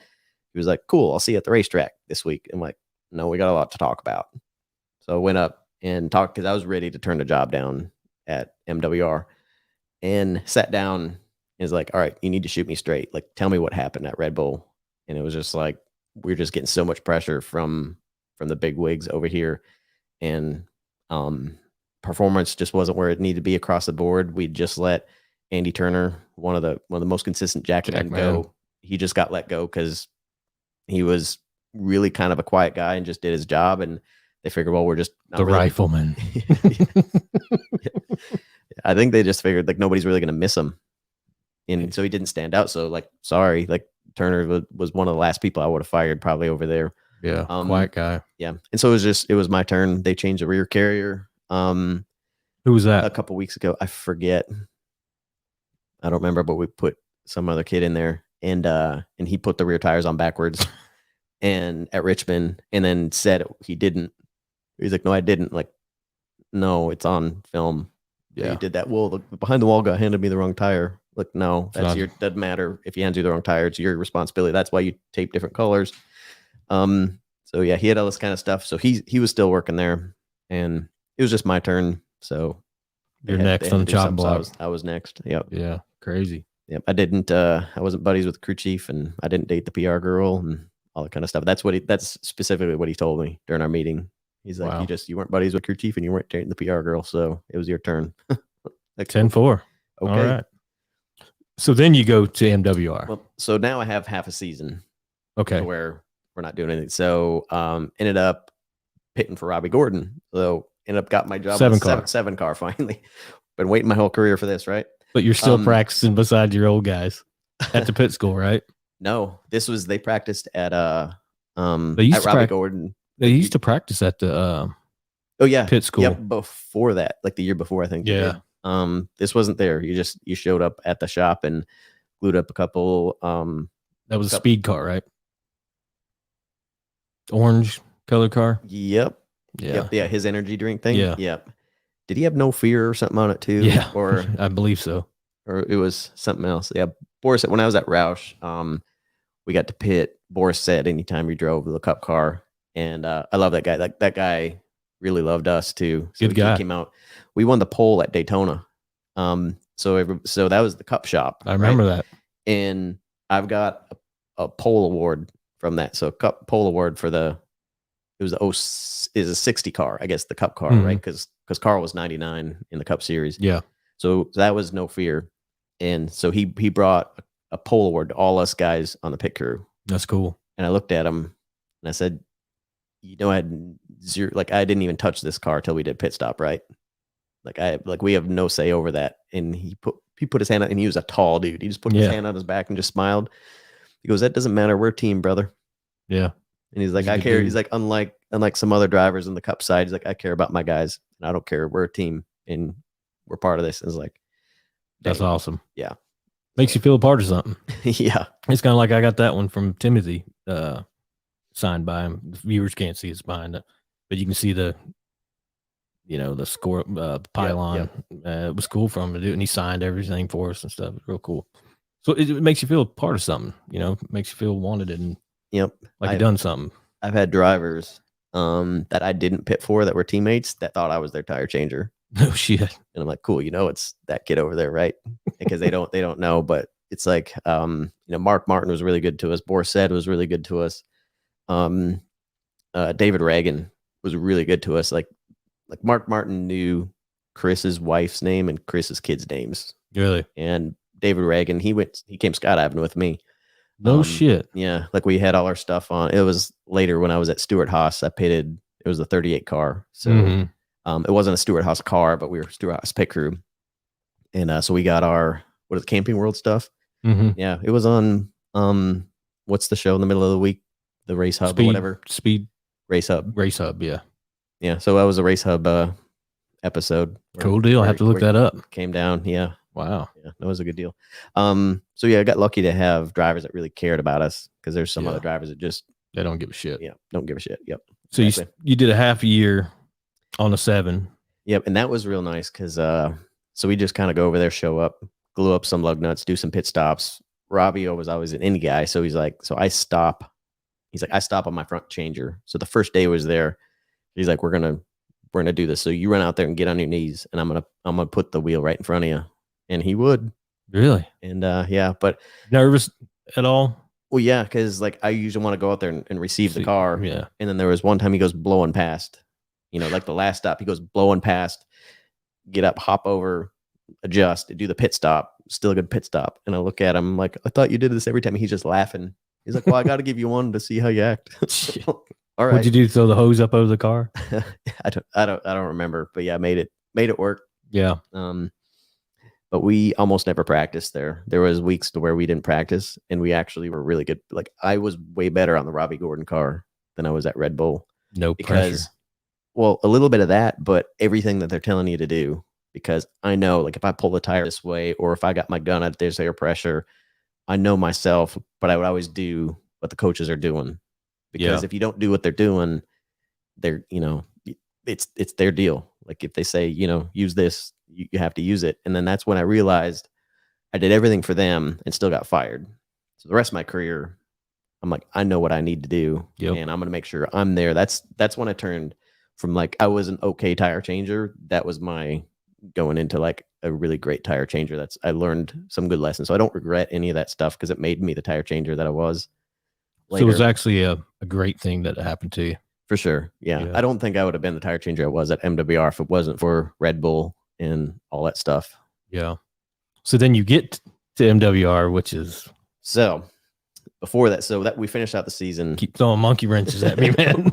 Finish out the season with that. Yeah. So now you're trying to find a job for next year. Mm-hmm. And so I ended up at Ganassi. So I was going to be a rear tire changer on the 41. So I went out there, and Chip Good was the coach over there. Chip. And one of my buddies was like, hey, go over there, because they need somebody. He was the rear tire changer, but he was trying to get a job at Roush because he had kids and he needed insurance. Yeah. And I was just going to be pit crew only and just contract.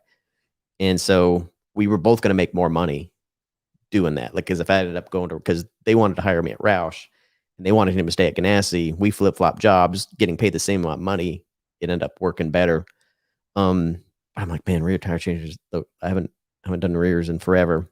And went out there, didn't miss one that looked perfect, just looked like that was my thing. So got the job, rear of the 41 car. And then I got a job on the rear of on the front of Harvick's Busch car. So that's the actual Harvick's own KHI. Rick Rand was up there. Ernie Cope was up there. So went up there, and I'm going to be their front tire changer, and I'm going to change rears on the 41, and kind of got the whole, how we're going to figure out logistics every week, and who's getting the rental car and who's paying for the hotel that night and all that kind of stuff. And then it gets kind of into December. Like, who's Benji Grubb is our gas man on the rear of the 41. One of the funniest dudes you'll ever meet. Mm-hmm. So we're in there working out. We're kind of practicing with these other guys. And I'm kind of like, where's the rest of our guys? And Benji's like, he's like, I don't know what to tell you, but you could tell, like, not good. So they call me in, and they're like, yeah, so we're not going to have a 41 car this year. So I was like, okay, like, like, we shouldn't have hired you. We're really sorry, but we don't have a place for you. But the cool thing they did is, like, they were going to pay me through April, because they understood they screwed me. Because, from Thanksgiving on, and usually before the end of the season ends right before Thanksgiving, usually before that, people have their jobs. And I got my job. Now this is like Christmas time. No more musical chairs. Like, music quit playing. There's nothing there. Yeah, the jobs are taken. And so they paid me, because historically that's when everybody starts getting fired, is April. Yeah. If you have a guy that's not working out, usually they give him a chance. April is when turnover starts happening. So like, well, we'll pay you through April. And I still, there was a couple other things, like they had some gigs for us. So we pitted for John Andretti in the Daytona 500. That was fun. It was unspectacular, but it was just Yeah, cool, it's cool, John. cool. Another, like, he was a really cool deal in all his IndyCar, just an Andretti. Like, I pitted for an Yeah, Andretti. that's Like, cool. it was really cool. So Historic name. exactly, yeah. Yeah. And And bless his so heart, he passed away, you know. Yep, exactly. Terrible. And then I'm on the front of Harvick's Busch car, and everybody's like, "Oh, good luck with that," because he's historically A dick. well, he's real honest. He is. I think is the same thing, because one thing I learned about him is if you do good for him, he's going to be jumping up and down and telling you how good you are too. And Yeah. people don't see like that. So He's straightforward. yep. And Kyle Busch the same way. Yep. Those guys, I actually respect that more Me too. than the other stuff. Than the drivers be like, "Hey, you know, it's okay, guys," and they're going and they're trying to get you fired. Yeah, I don't mean Yeah, a dick as in a bad way. Yeah, Like, but you need that in the sport. Yeah. Tony Stewart, same way. Yep. Tony's the same way. Yep. So we ended up at Atlanta with the truck there, and that was the year that you couldn't take tires and fuel on the same lap. Yep. So we come in, do tires. It was just a disaster day. Like, we had by far the fastest truck there. Kept losing spots on the tire change. Send them around on gas, lose 3 more spots on a guy. Like, God, I don't remember what was happening, but it was just a dismal day. And like, toward the end of the day, he comes on the radio. It's like, "Every one of you motherfuckers are fired. Like, I don't ever want to see anyone again." And then it was off weekend the next week. So, but yeah, so Monday rolls around and I call Ernie and I'm like, "Look, like, what do you want me to do?" Like, cause I had a good weekend. Like, there's only so much you can do as a tire changer. And I said, "I don't think that's fair." You know, he's like, "But yeah, his name's on the door, so he can do whatever he wants." Yeah. I'm like, "True, but like, so this is what's happening. Like, is there any talking to him? Or is there any what's going on?" And he's just like, "I don't know." So he's like, "Well, just hang out and I'll call you later." So at the end of the week, he calls me. He's like, "We got some other guys, but we don't have a tire changer still. So come on up. We're going to practice as a group." Yeah. So came up, we practiced, and then went rolling. One of the next races after we did that was Bristol, and it was the first time Harvick won in his own car. No So shit. it was a big deal. So we won Bristol, had good pit stops, and everything was good. And then after that, Ernie tells me, he's like, "Kevin can never know," because he's like, "I want all them motherfuckers fired." And so, but he kept me. Wow. So if he finds out I kept you, and he was like, "And you don't do a good job, like, you know, You're done." well, he's like, I'm screwing him too, because he's Yeah. sticking his neck out for me, and he doesn't do that." Yeah. And so it's going along, and then it come about April, I see Miller at the racetrack. He's like, "Hey, can you come on by MWR and just do some pit stops?" I'm like, "All right." So I show up, and he's like, "You know Kevin Hall or Chris Hall? He'd be your tire carrier." I'm like, yep, I know that guy. Well, Kevin Hall was kind of a famous, one of the first guys, really good tire carrier, kind of legend to help start everything. So I'm thinking Kevin. I'm like, "Oh, this is pretty badass." So going back to that 32 car, when I was at Yates, we kind of got traded up there. Chris he was up there. He wasn't a pit crew guy. But me and him just didn't get along. We just kind of, like, he was talking to the tire guy one day, and tires, there's a million different ways you can put tires in sets. And basically what the whole goal is to try to make the tires not matter. You want, if you put this set on over this one, you want it to be the same. So there's never, they always talk about bad sets of tires on TV. There's not really a bad set of tires. It's just different to where it changes the car, and that's not part of the plan. So there's a lot of strategies for that. But I remember him just talking to the tire guy, being like, you shouldn't do it that way. And it's like, you know what, I got the way I think it should be done, but if the crew chief's like, "Do it this way," that's fine. And there's probably 10 different ways to do it. But he's getting on the tire guy.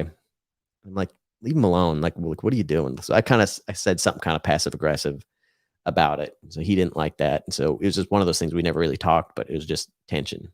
Yeah. So I show up for pit practice. I'm looking around. I don't see Kevin Hall anywhere, but there's this joker over there. I'm like, oh, like, seriously, like, just go away. Like, this doesn't, like, you're trying to put your nose in everything. Like, get out of here. And so I'm kind of looking around. I don't see anybody.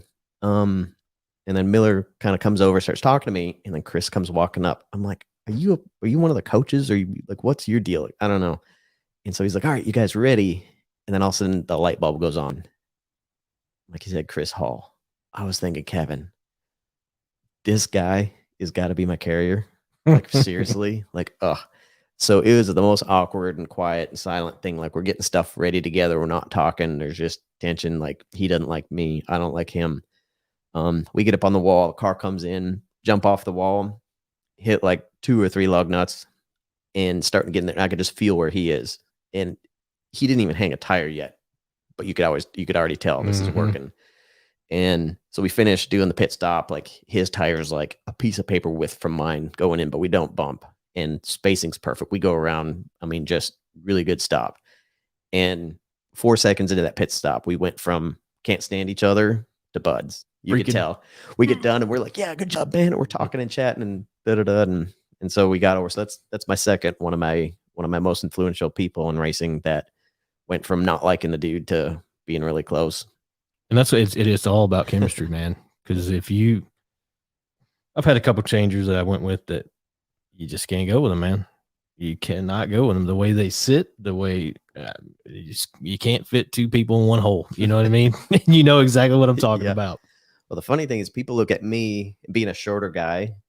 Shorter tire changers usually have to be jammed up in the wheel well. Yeah. Carriers typically look at a short tire changer and they're like, oh, there's not going to be any room. But just the way I sit, because early on and coming back to Jim and Chuck Bown teaching that, they're like, it's 2 people. And you need to make sure if they can't get the tire in there, it doesn't matter how good a tire change you are. So you need to work on that. So I always offset my body a little bit to the right. And the other thought about it too, because if you look at the gun, you're holding the gun sideways. So the socket is kind of lining up with your left hand. And then you just have the handle and the trigger in this right hand. So if you're square to the tire, dead center in the center of your chest, your gun is actually at an angle hitting all these. Mm-hmm. So if you're offset, so if you line the center of the tire up with like your left pec, that puts you everything dead straight in line. So there's 2 reasons why I did that.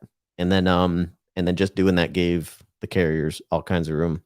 Well, let me fast forward a little bit. I don't know if you remember this or not, but I do. I leave Hendrick, which was the hardest thing for me to do because like Andy Papathanasia told me, he's like, you're going to leave the Yankees of racing to go to the Mets of racing. Have you lost your mind? And they have a big meeting about it. And because I worked in an engine shop too. And they're like, what the? And I hand them that yellow envelope and I'm like, this is why I'm leaving. And you know exactly what I'm talking about.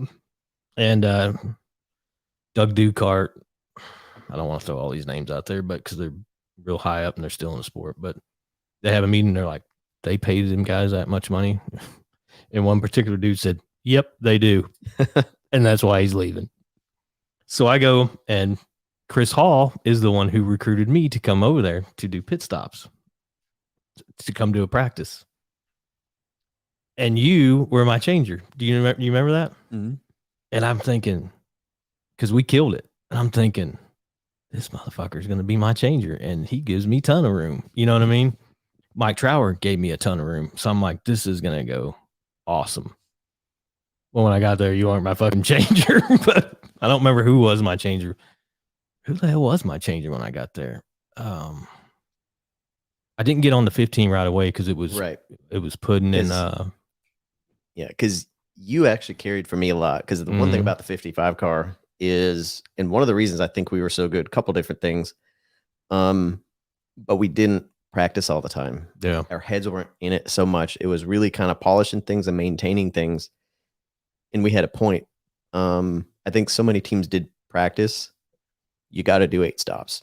Yeah, and you got to do it 4 times a week. And there's no purpose to it. You're just running stops to get through stops. So we did less stops, but had specific things. Especially Chris and I, we had specific things we were always working on. Yeah. Might not have anything to do with that. Like Miller would be out there, okay, guys, we're going to do this and this and this. And me and Chris like, yeah, no, we would do our own thing. Didn't matter what Miller said. He was just there. He ran practice. We didn't really listen to him. Yeah. So much. Especially Miller. Well, he'd never done a pit stop. Yeah, he did. Did he? Mm-hmm. Oh yeah, no, he was a good tire changer. He could have, instead of being a coach, he could have been a tire changer. Really? Yeah. I didn't know that. Mm-hmm. Well, sorry, Greg Miller. Yeah, I always liked him. He never had a problem with. I never had a problem with him. I got along well with him. But he hired me. I knew how to deal with him at that point because at Red Bull I did everything he said, and it was too much of it. Changed every day. It might go from like this is our philosophy to this, and so you realize like no. So specific things that I wanted to be better at, that Chris wanted to be better at. We practiced. We'd pull lug nuts off the wheel, or we'd tell one of the kids that's holding a sign, or like one of, like, probably you too, because you spent a lot of times in the pit area, like you were in charge of the pit cars, and again you had to glue my lug nuts up again, like here too. But whoever's up there pulling the hose for the front tire changer, we just tell them, just randomly today, pull a lug nut off on the left side. By the way, I hated fucking setting up them cars, by the way. Fuck, I hated that shit. Because well, that's another story, but not more than pudding, because at least you didn't stick your hand and get it smashed in half. Cut off. I knew better. Yeah, he did too. I don't know what he was thinking. Yeah, he's a good guy. I'm gonna have him on one. It's gonna be good.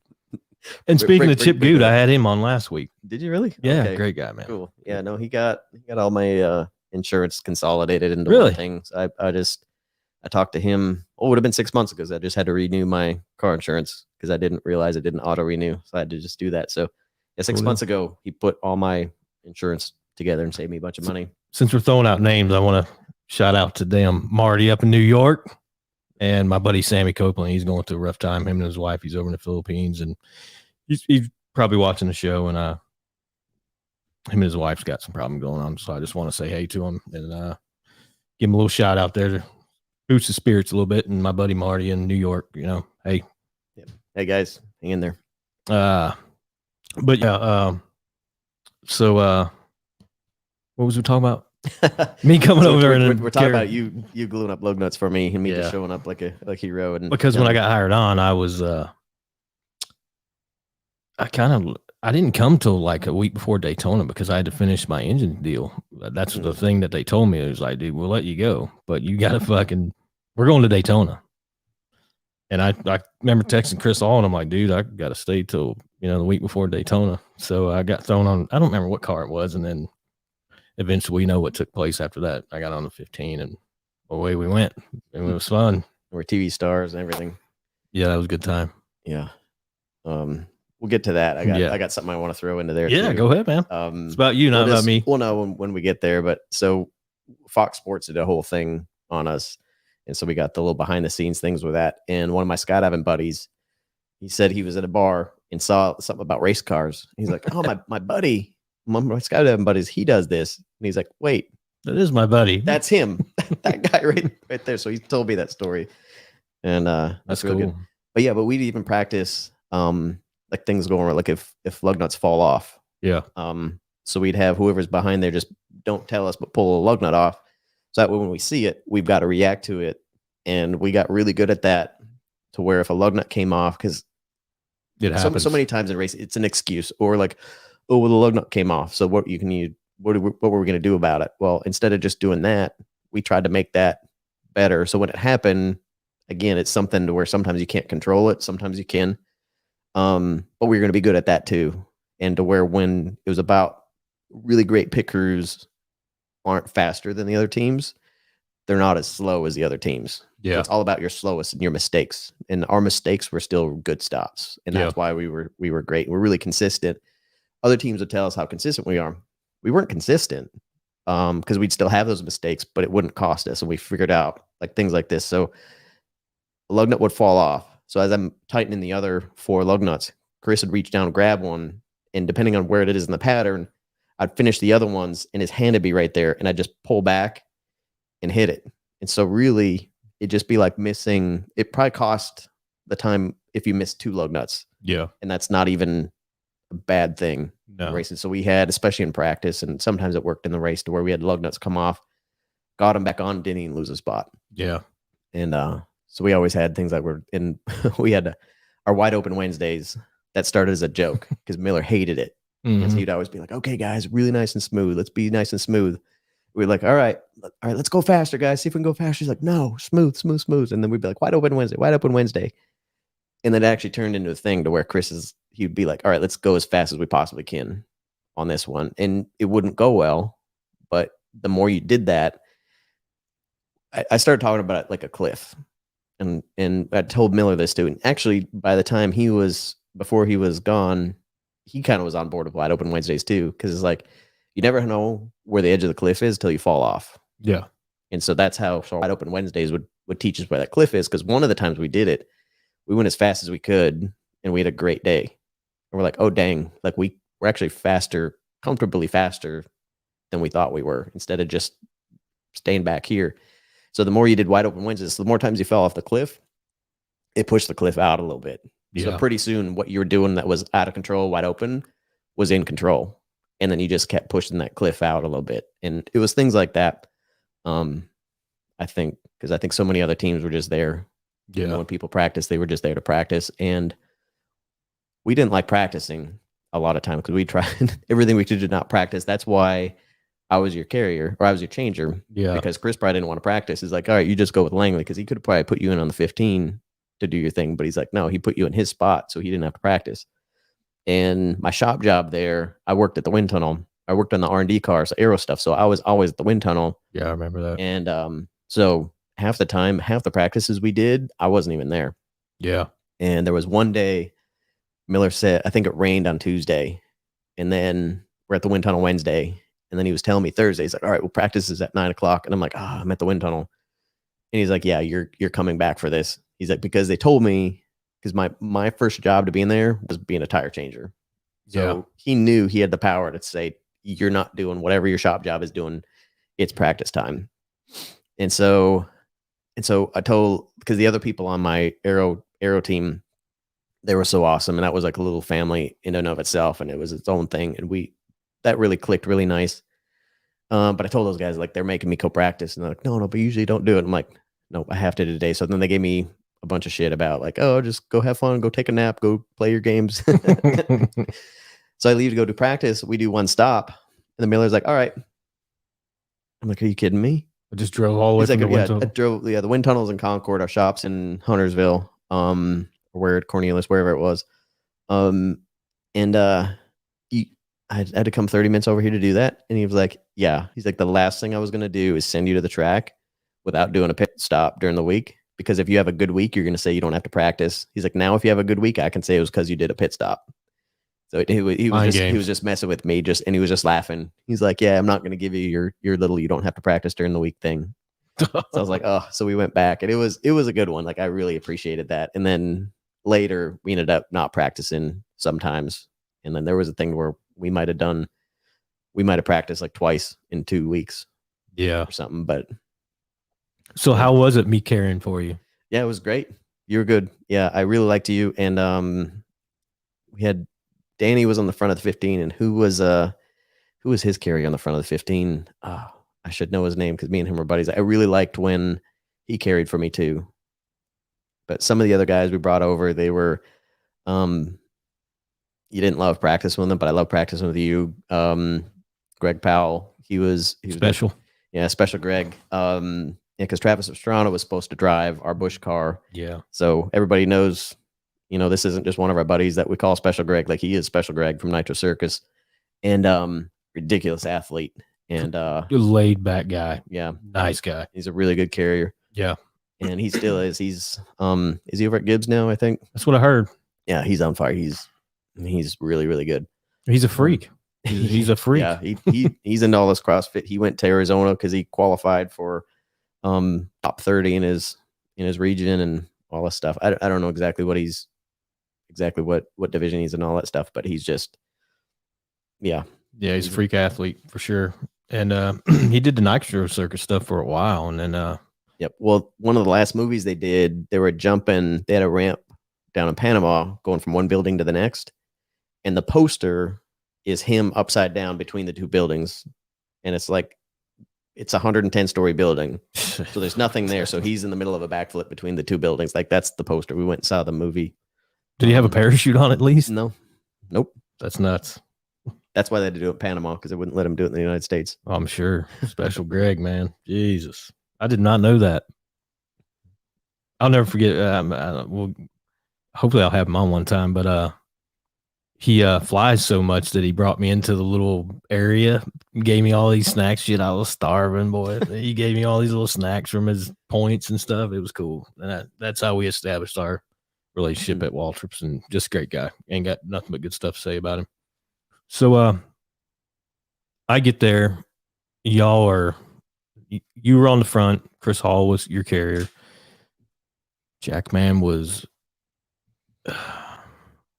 locks of love hair. So it wasn't Tony. No, it was big dude played at Arizona State. Man, we love you, bud. I'm sorry we can't think of your name right now. Why can I not think of this dude's name? I can see him. Yeah, that'd be just sick athlete, just a big. He is a big dude. He was at Red Bull for a while. Mm-hmm. Wes Evans. Yep. Sorry, Wes. Wes, we love you. Gas man too long. Yep. Was Jeff Carr. Yep. And rear changer Shannon Myers. Mm-hmm. And I cannot think of the rear carrier. He was a freak too. Yeah. So who was it at this time? Because he did all the running and the cross. Blake. So is Blake Hogland. Yeah. God, why could I think of his name? Another freak. Yeah. That was a good team. I was like the only non-athlete on that team, I think, because Shannon Myers got drafted by the Miami Dolphins. He was Don Shula's last draft pick. He got drafted in the last round. Yeah. Wes was a freak athlete. Jeff played football. I guess was Chris didn't. Maybe Chris wasn't. He's always been a car guy. Yeah. So Chris grew up with but cars. He played basketball. He's a freak of a basketball player. Yeah, but basketball, it's like everybody can do that. Not really a sport. No. That was for Chris. I'm not really against basketball. He's such a basketball guy, and I'm such a hockey guy that we'd always talk about it. He'd ask me, he'd be like, so Stanley Cup playoffs is going on now, and of course I'm watching that. But at the time, if Chris would do that, he might text me and be like, "Hey, how's your figure skating going?" Like, how's your figure skate? So so don't add a bunch of comments about the basketball thing. I really. But the one thing that really sticks out in my mind about that 55 team was the All-Star race that year with the Jack going. You remember that? That stop was fucking nuts, man. And we never watched you guys practice that. I don't remember watching that. It was something y'all kept secret. We didn't let people watch it. Yeah. And I'm like, what the fuck did they just do? And because Jeff was a jackman and Wes was, and they were big dudes. So what we did is, Jeff was the gas man, but he'd been a jackman his entire career. You don't take fuel on that stop. Yep. So you don't take fuel. So they sent, I forget exactly. I'd have to think about how it worked completely. Jeff was on the left side. So we just do the jack over. Yeah. But we had, so instead of, because at the time, the limiting thing on pit stops was getting the jackman from the right side of the car to the left side of the car. So they put the gas man, who was our jack man, on the left side, and Wes threw him the jack, caught the jack. Pegged the left side. No time lost. I think that's not legal anymore, right? I think they might have made a rule. Yeah, that was it fucking dumbfounded everybody. Even on TV, I remember going back and watching it because I recorded, and they were like, "What did we just see?" Well, the cool thing is, so Jeff would have came out and he would have pulled my right front tire, because a lot of times when we weren't taking gas, a lot of the time lost in the front is I've got to take the lug nuts off, pull the tire out, set it here, and then Chris puts the tire on. If I can just hit the lug nuts off and the gas man actually pulls the tire out, that saves time, saves like 3/4 of a second. In the rear, the jack man pulls the tire out. So now we're not pulling any tires on the right side. Yeah. And so Jeff can come over, pull that tire out, get it to the wall, catch the jack, peg the left side. And then I think Wes might have pulled the left rear tire. Something like that. It was crazy. But it was like the fastest pit stop I've ever seen in my life. I don't think it was. Like, something happened with it. Like, it didn't end up being, it was more spectacular because it was different. I think they disqualified it. Didn't they? Yeah. Speeding coming down pit road. Yes. I think something was up with it. Yep. I remember one of the years. But it was badass. Yeah. Yeah. It was one of those things where it kind of didn't count, but everybody was talking about it. It was fun. I remember because we were up like 3 more cars down. So everybody's behind watching that pit stop. And then you hurry up and pull your pit box in. It's so fast. And I remember watching, I'm like, these motherfuckers didn't practice that. When was y'all practicing that pit stop? We did. I don't know. We did it a few times. We just did it when people weren't around.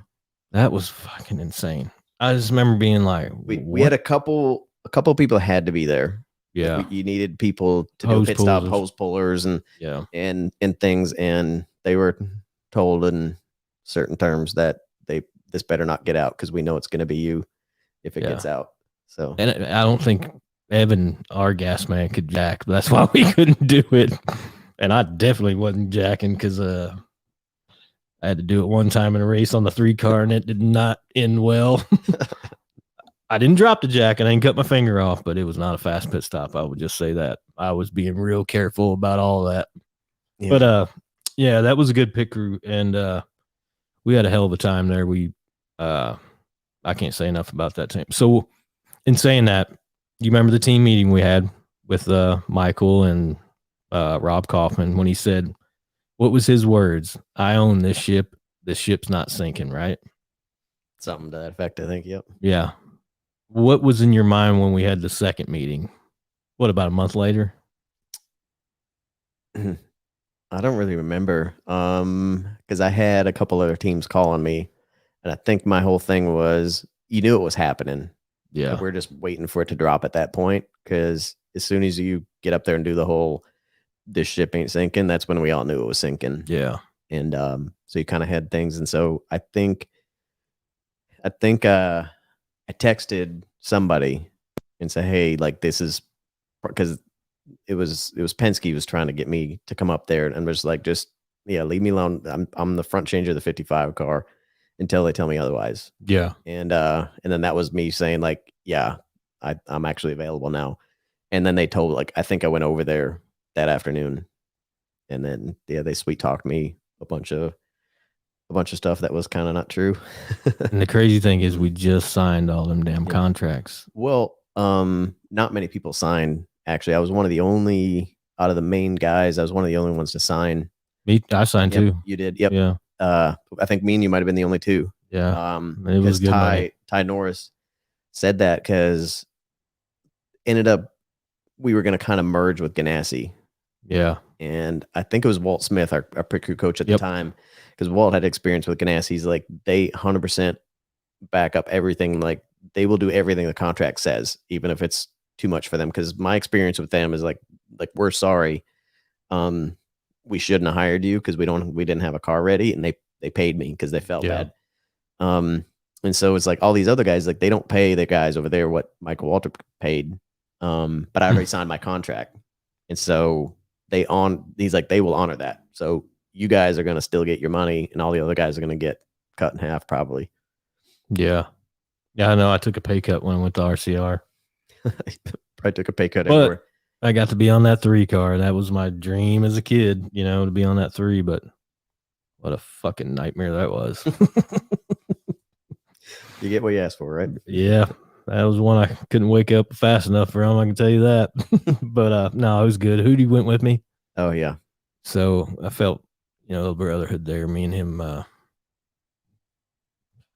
we won't even talk about that place, but it is what it is. I had fun, But that 55, man, I can't say enough about that team. Y'all were the standard, you know what I mean? And we, like the video said, we would go there and fuck around. Y'all were there to do pit stops and do them right. And we weren't fucking around. We were just as serious as y'all, but y'all were real serious. You know what I mean? Where we were kind of laid back. And you want to know the funny thing is, we weren't serious at all. Like, our goal, we know what our goals were. There was a couple on your team that were. You're right. But for the most part, everything was laid back, and we were allowed to make mistakes. And that's why we're good, because we weren't afraid to make a mistake. So I think the coaching, my thing is, how did you feel about the coaching, coaches? Yeah, I think that worked out well. The only issue is if the player coach starts not performing, who is gonna make the change? Exactly. So it was never gonna be that, but we never really ran into that problem. No, but that would have been the problem. Otherwise, I think it worked really well. But we still had Walt Smith was our head coach, so he would have just stepped in if we needed to. But I felt my whole time at MWR, I was allowed to do my job. I totally 100% agree. And I talked to Bobby Kennedy, Ty Norris, Michael Waltrip, like, everybody knew me. I knew them. and there wasn't a disconnect, kind of like Red Bull. There was only one channel to get to the big wigs. So they only knew what they were told. Over here, they just knew where you were. Everybody, Rodney Childress was my crew chief for a long time, and he cared about us. He had our back. He had a meeting with Tony was our jackman, Chris and myself. He called us up there. Was that the year he tried to put his foot on the tire? No. You know what I'm talking about, right? Yeah. Okay. Poor Tony. We won't bring that up. Good guy. We already brought it up, but gotta talk about it now.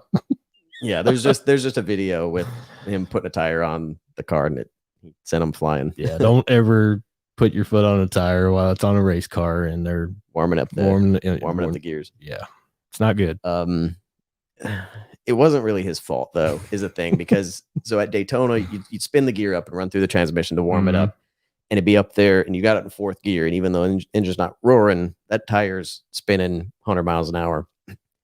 And but they had a thing. So once you throw it in neutral, that tire would have spun for an hour if you didn't do something about it. So the driver had a signal for him. So he reached, and he would be like, "Yep, okay, we're there." And so you put your foot on the tire, and put some pressure on it. It would get it to stop spinning.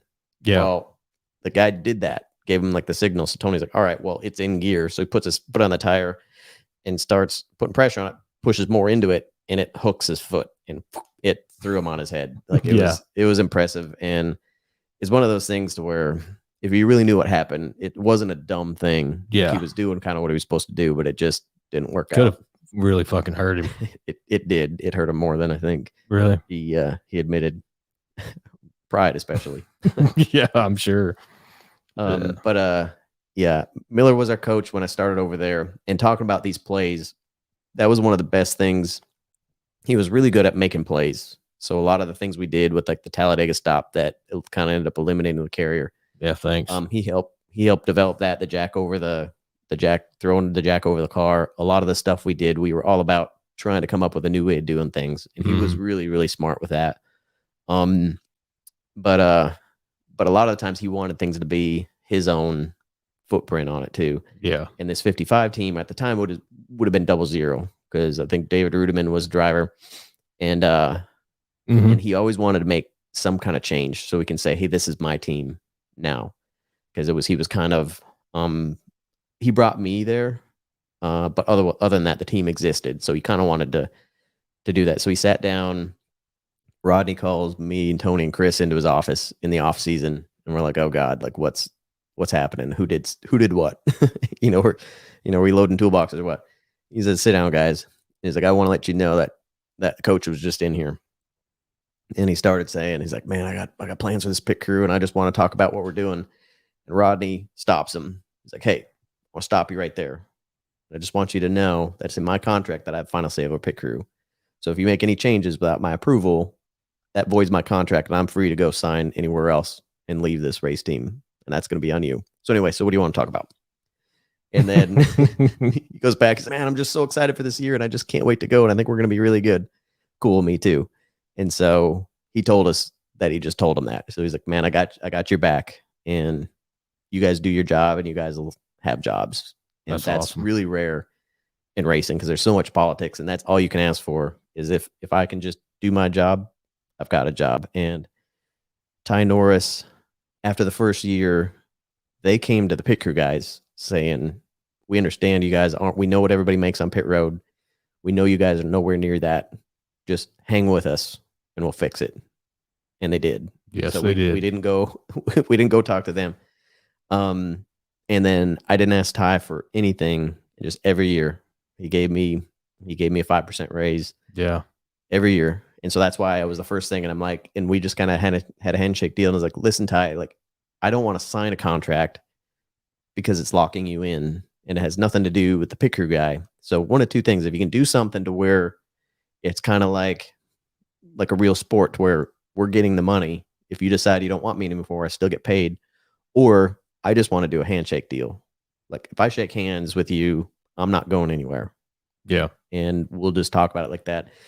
He's like, "We can't do that. We can't do that." But they were, the last year we were there, I signed a contract because I just said, if we're doing what you're doing every year, you put that in front of me and it's still the same thing. I only want to do 1 year, because you never know who you bring in here. Like Yeah. I might like the company, but they just bring something in and it's just the wrong thing.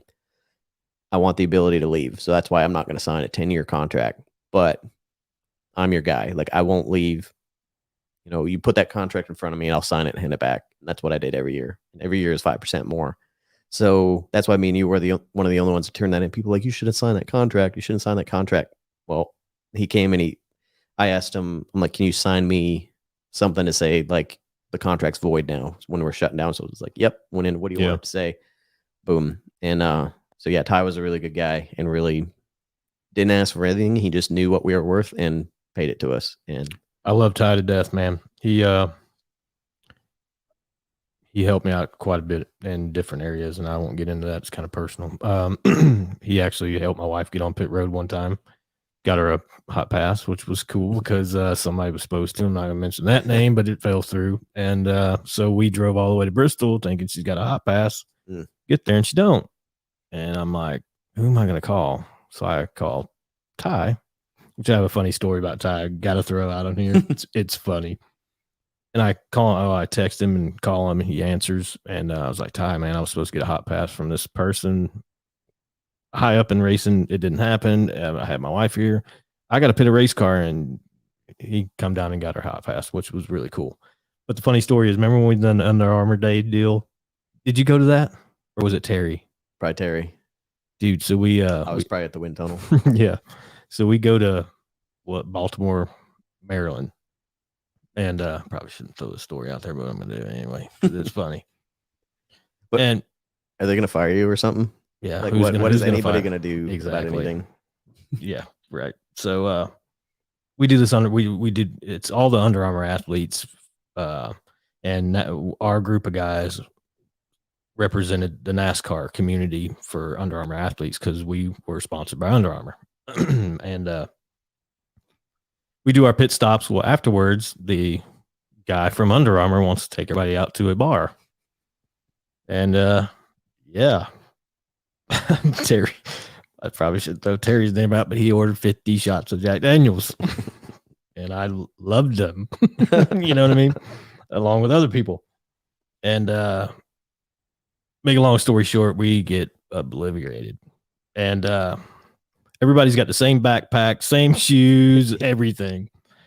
Well, me and Terry Spalding are rooming together, and we go up to the room, and somehow I got someone else's bag, and I'm the first one up. How I be first one because we got an early morning flight, and I'm starting to put these fucking pants on, and they're skinny jean pants. I'm like, what the fuck is going on with my pants? I can't figure it out. I'm so hammered. You know what I mean? I'm like trying to put these fucking pants on, dude. They're Ty Norris's pants. And you know how much bigger I am than Ty. I'm putting these I'm like, what the fuck is going on here? I'm so hammered. I'm trying to wake Terry up. I got one foot into this pants, dude, and it's halfway up my leg. Well, the same thing's happening to him over there. He's like, why is my pants so big? So we end up meeting in the lobby, and he's like, dude, give me my fucking bag, dude. I got yours. It was just so funny, dude, because we couldn't figure it out. And he was the same way. It's like, he comes down there with these big ass pants on. And we're supposed to fly out to go back to have pit practice. And literally we get to North Carolina, and Ty's like, y'all ain't going nowhere. I'm calling Walt right now. He's like, y'all go home. Because we were wrecked, dude. We were wrecked. It was so much fun though. But yeah, I don't remember what we were talking about, but I had to throw that story out there. Love you, Ty. Yeah, we were talking about Ty. That's why. Great guy. I got a good story about him too. Like he is a really good athlete too. So he'd always work out, just at kind of at random times. But it got into this string of like where he was working out kind of the same time we were. We had a little locker room, and his locker was right by mine. Mm-hmm. He had a bad habit of he would take his skinny jeans off and all that kind of stuff, but his underwear would be laying there, but like folded, but just kind of like dude, like. We had a big thing about everything's in your locker. Like we don't leave clothes out. And I think it was clean clothes even. I was like, no, it's in your, because if any one of the team guys had their clothes out on the bench, like we got in trouble. Like we had the whole thing, and it wasn't from the coaches. Like I think we implemented like this is how this locker room's going. Yeah. We're not gonna have crap everywhere. It's probably the pudding rule, to be honest. Yeah. And Ty's the GM, by the way. Yeah. Ty's one of the big wigs. I never quite understood the power structure there because you had Ty Norris, you had Bobby Kennedy, and then you had Michael and all that stuff. I would say Ty was, but the things you think Ty would be in charge of, Bobby Kennedy was. Yeah. The things you think, and so, but yeah, Ty was the VP. But you got to explain why Ty is the person he is. I have no idea. Like, well, he was Dale Senior's man. Oh, I got you.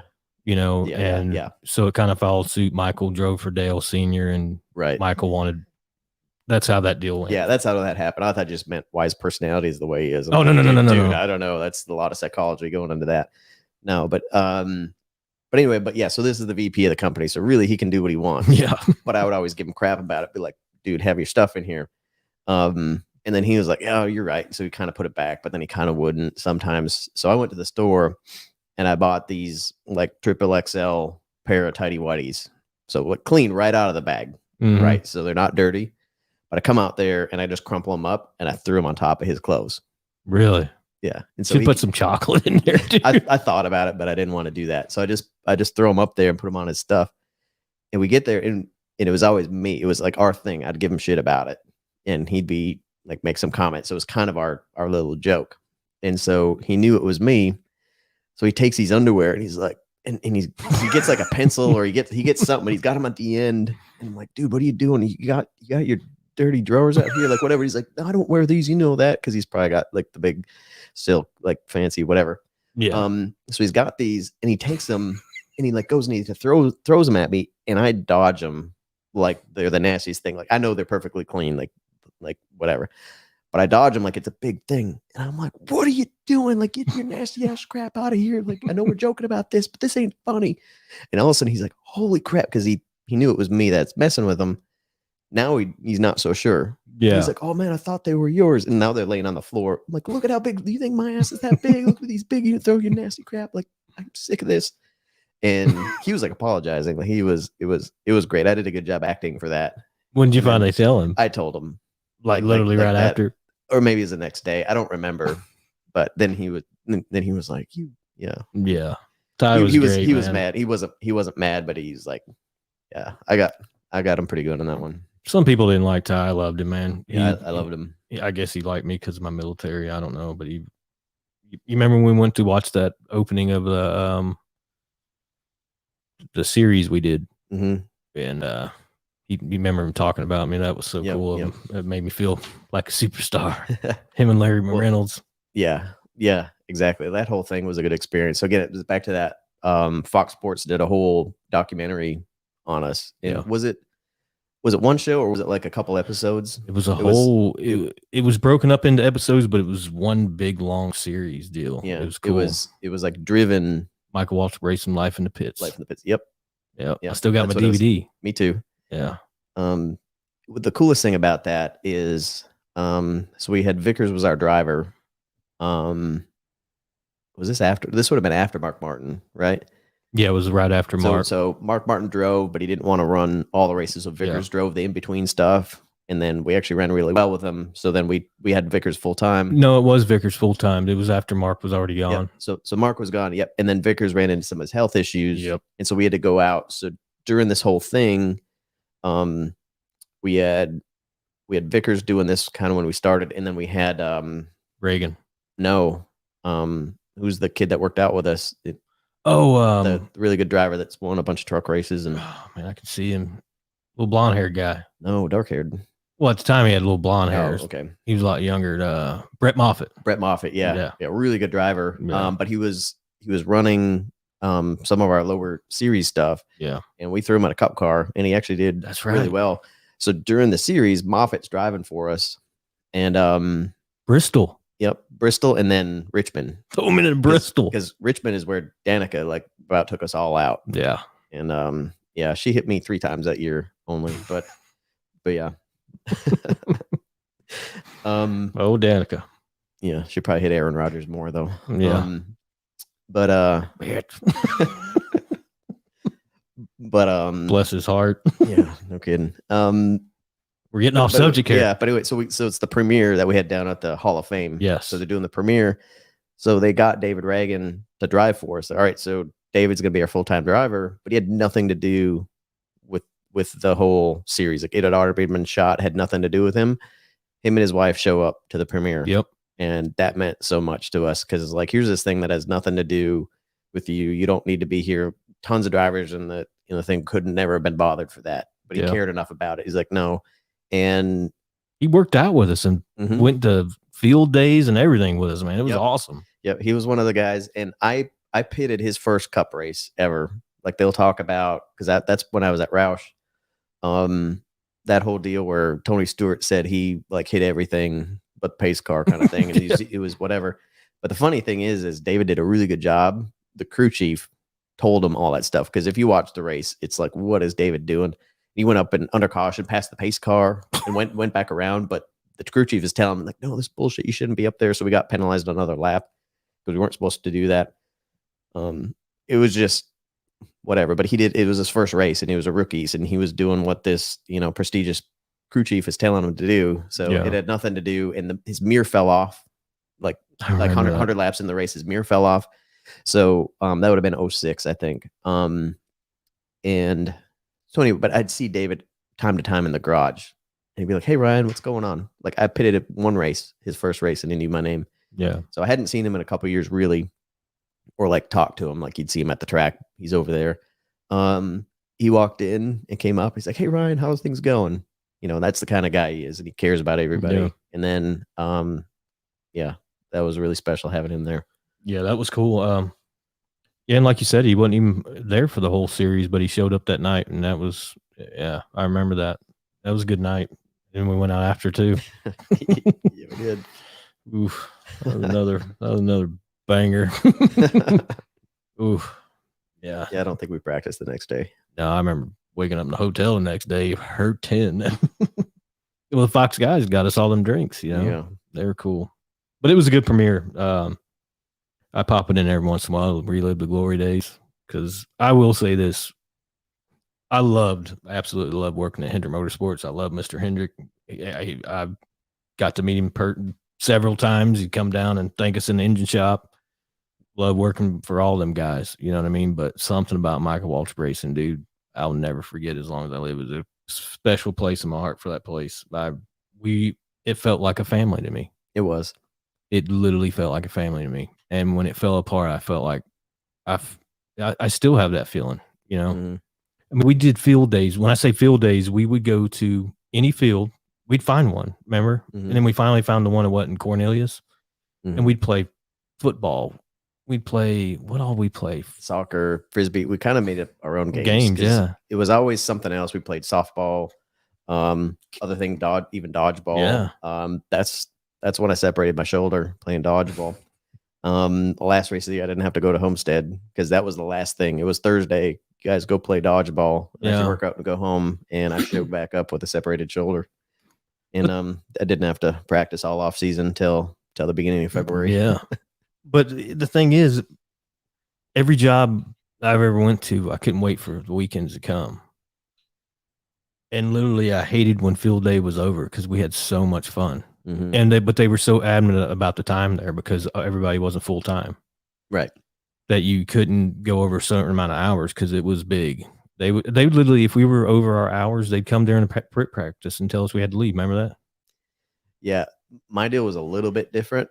So the full time guys, they didn't want us getting more than 40 hours. Yeah, because they had to pay overtime on our pit crew stuff, our bonus stuff, and our shop job because it was all split up. Yep. So if there was just the shop guy here, we had the same job.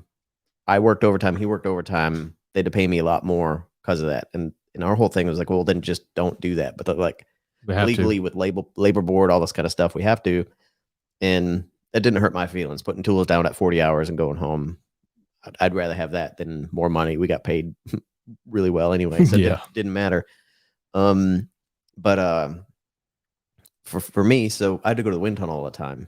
Yeah. And a lot of times those are like nighttime sessions. Mm-hmm. And when you go over the course of 2 days, you might be putting, like 25, 30 hours in over 2 different sessions. And there's no way. I mean, I can't go home at 40 hours. Explain what the wind tunnel is. So the wind tunnel is all just about aero. So everything, if you watch racing, it's all about downforce and drag and all this kind of stuff. So if we decide on the car, we're going to work on the seat post, they think like the roof rail if we shorten that a little bit, angle it here, what would that do? And then so we'd make that and we blow it in the tunnel, we get numbers. And then you'd make something else and get numbers. And it could be really boring because you're sitting there watching air blow, literally like watching paint dry. You can actually see the air going over the car. You can't, because when they're blowing smoke, it needs to be like 30 miles an hour. Oh, really?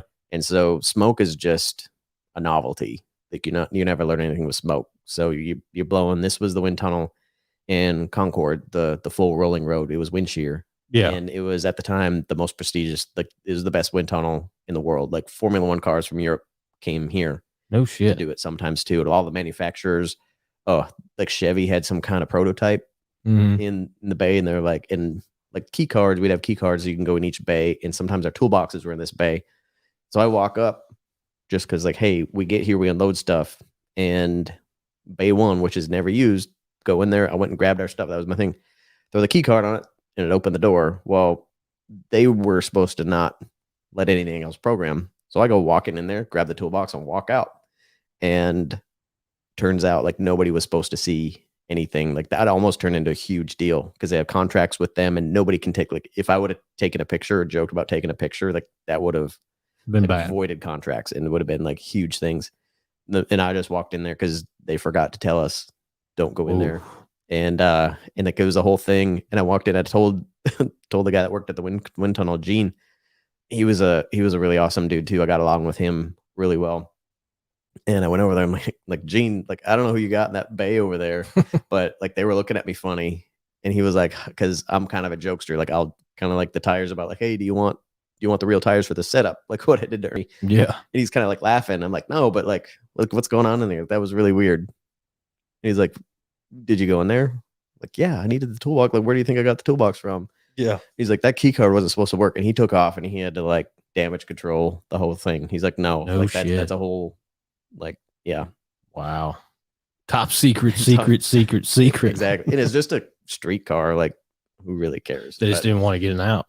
Yeah, exactly. They were working on their next year car or whatever. So secrety that it's going to be. Yeah. It's crazy.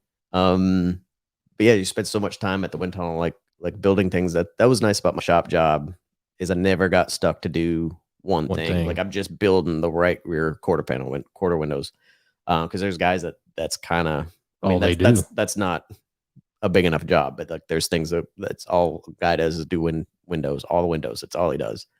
And I don't know what I was doing week to week. And then 9 o'clock I had to go practice and then go work out and come back. And then some days we're at the wind tunnel. So it was so much variety for me.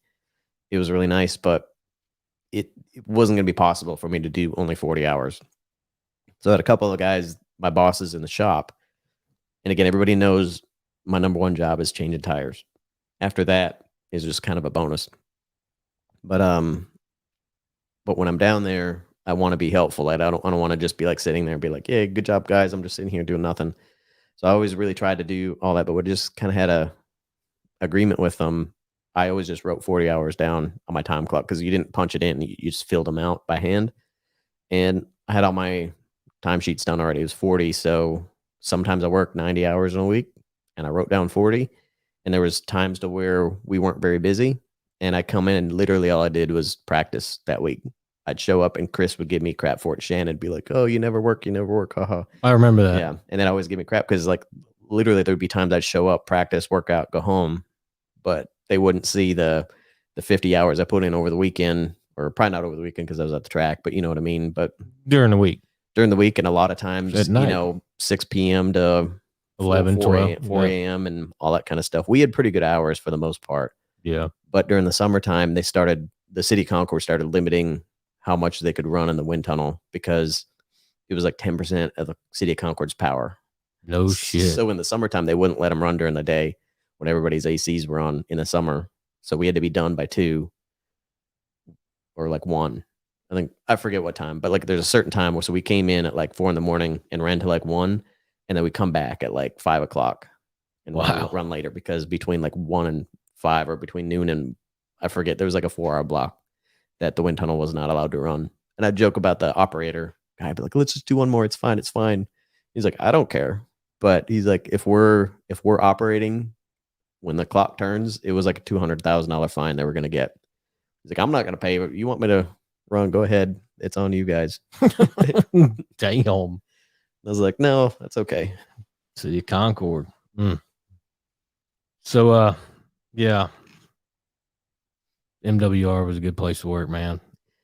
I remember telling Terry one time, and it was probably 6-8 months before we shut down, or before we even had thoughts of it might be shutting down. Yeah. And I said, Terry, I feel like a kid that this like Sunday afternoon on the last day of summer vacation before I have to go to school. He's like, why? And I said, because I already know that like this is going to be like the time of life, like the good old days. Like I know I'm in it. Like we're in it right now. And it's kind of scary because like it's going to be over, you know, and not even knowing. He's like, you know, because just things come to an end. And it was like 6 or 8 months before that at least I appreciated it. So I feel like, you know, it's like 8 p.m. on Sunday night and you're still trying to watch TV and get all the fun in you can before you have to go back to school. And that's what I felt like there. I was really trying to just take everything I could because it was so good. You knew it couldn't last for some reason. And I felt the same way. I'm like, I would always call my parents and I'd be like, I'm so glad I made this move. Like it was, you know, you go to some race teams and you get that vibe that, yeah, they don't want me here. Total opposite when I came to Walt. Everybody's like, hey man, how's it going? A lot of these people didn't even know me. You know, I didn't know them in the shop. I didn't see them at the racetrack, but they're like, hey man, welcome aboard. This is MWR, blah, blah, blah. Joel, he's coming to do a podcast. Never met to do a day in my life. Joe Cox, yeah. And he was giving me hugs. Welcome to the team, man. I'm like, awesome, man. Who are you? You know, but everybody was like that. So it was real cool, man. And that, you know, same way I was thinking, you know, and then when it did happen, I was just like, damn, this is going to suck. And it was like an octopus, man. Once the head was cut off, everybody went every which way. And I remember Walt Smith was like, don't sign it. Because I was going to RCR. He's like, don't sign it, man. Just sign a 1-year deal. I was like, well, it's great, but they're offering me a 3-year deal. What do you do? I don't even have, you know, after this year, I don't even have a job, but they're offering me a 3-year deal, but you're telling me not to sign it. You're going to bring me over there, and that's not even set in stone. But, you know, it sucked, man. I miss that place every day. Yep. Just post that. Like, I think we can just lump everything into one thing. But it just, like you said, it just wasn't the same. And I worked with some of the same people, even at Stewart Haas, but you could just tell they're getting pressure from upstairs, and they're not the whole, like, you know, just do your job, you're going to be okay. Or you're allowed to make a mistake. Like no mistakes were allowed, but that's not possible. So then the pit crew guys suffer, and then that takes to the coaches, and that goes for like just from top down. And it's just the way, like I was still part of good pit crews after that.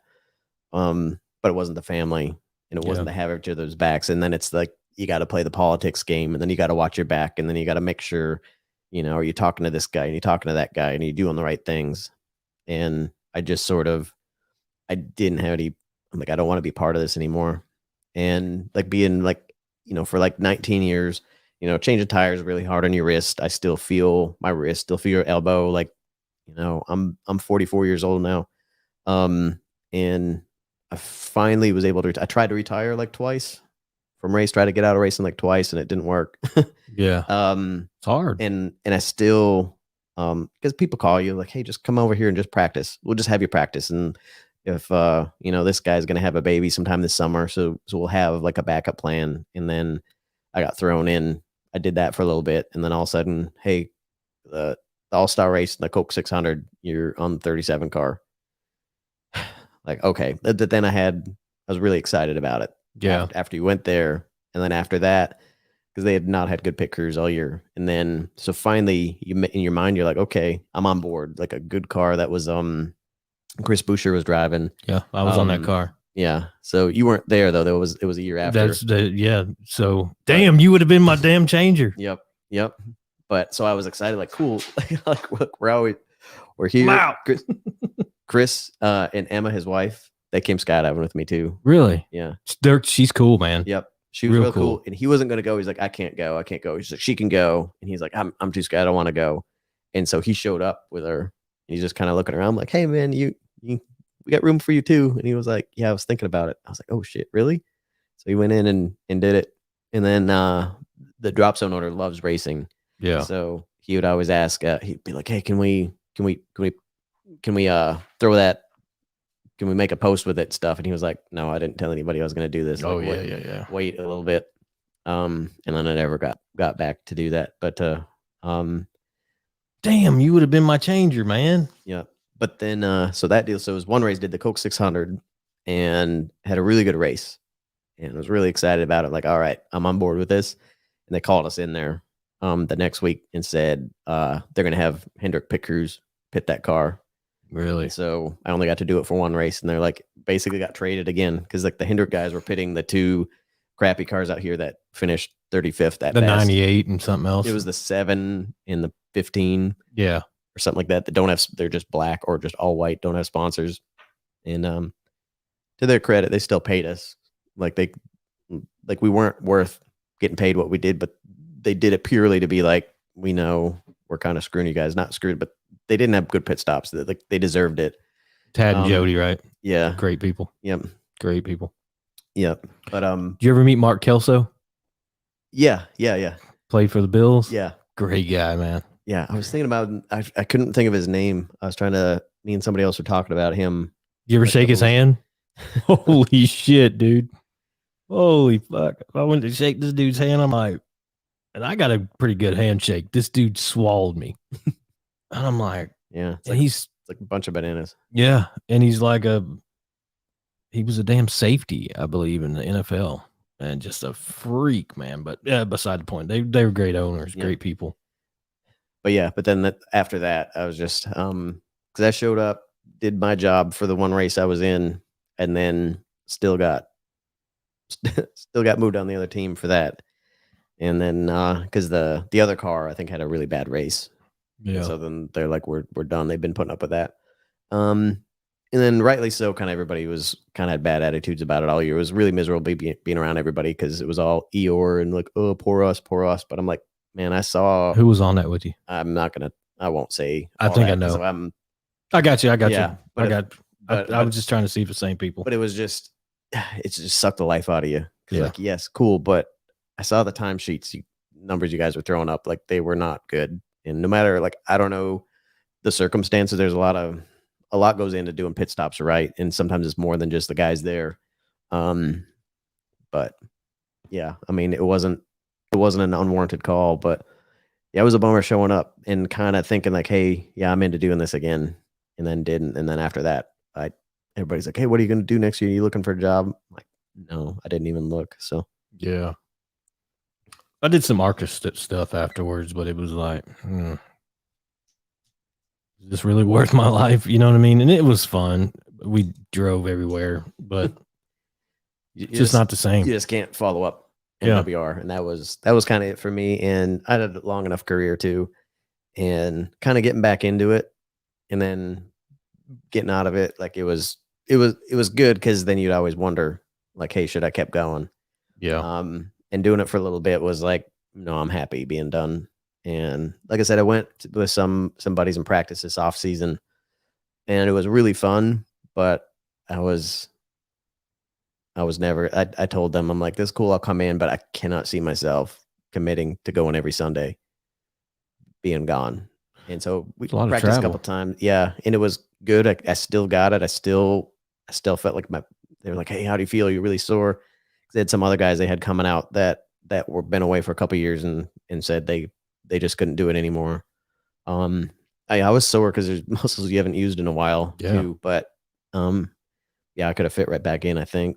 You still got that lump? Yeah.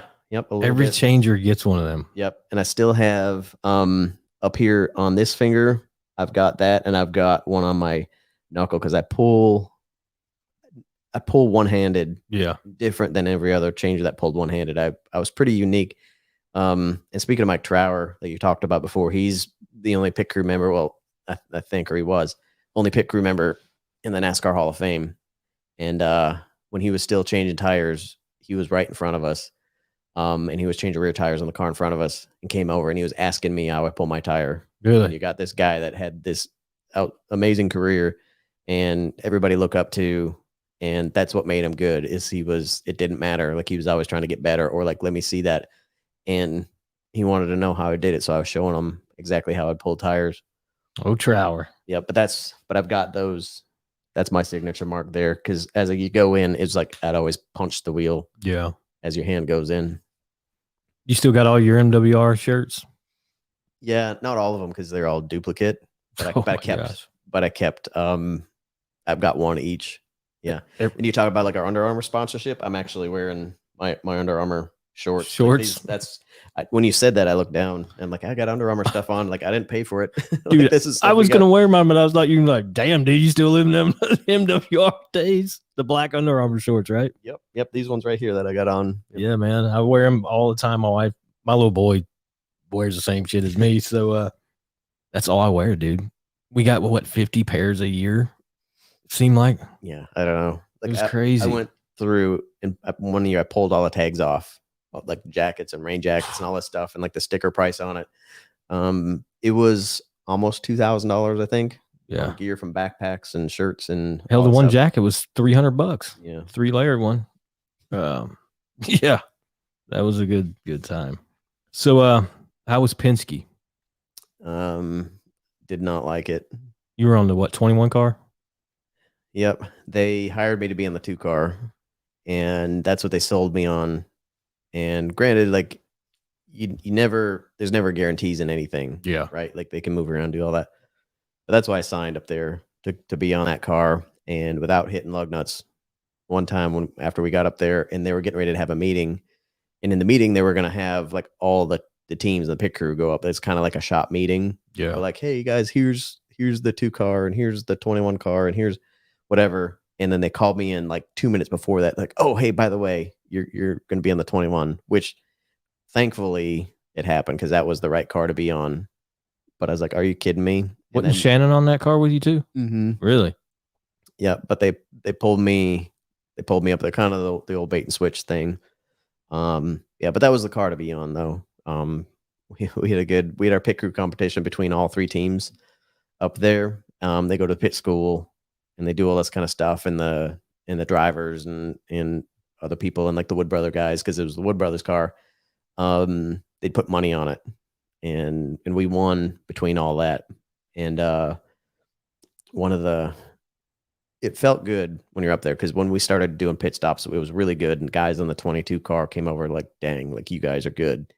And me and Shannon, because so Shannon was my changer on the 55. Yeah, a good team. And it went really well. And we won the competition there. And the guy sends up there and he's like, man, we've never seen a 9-second pit stop before.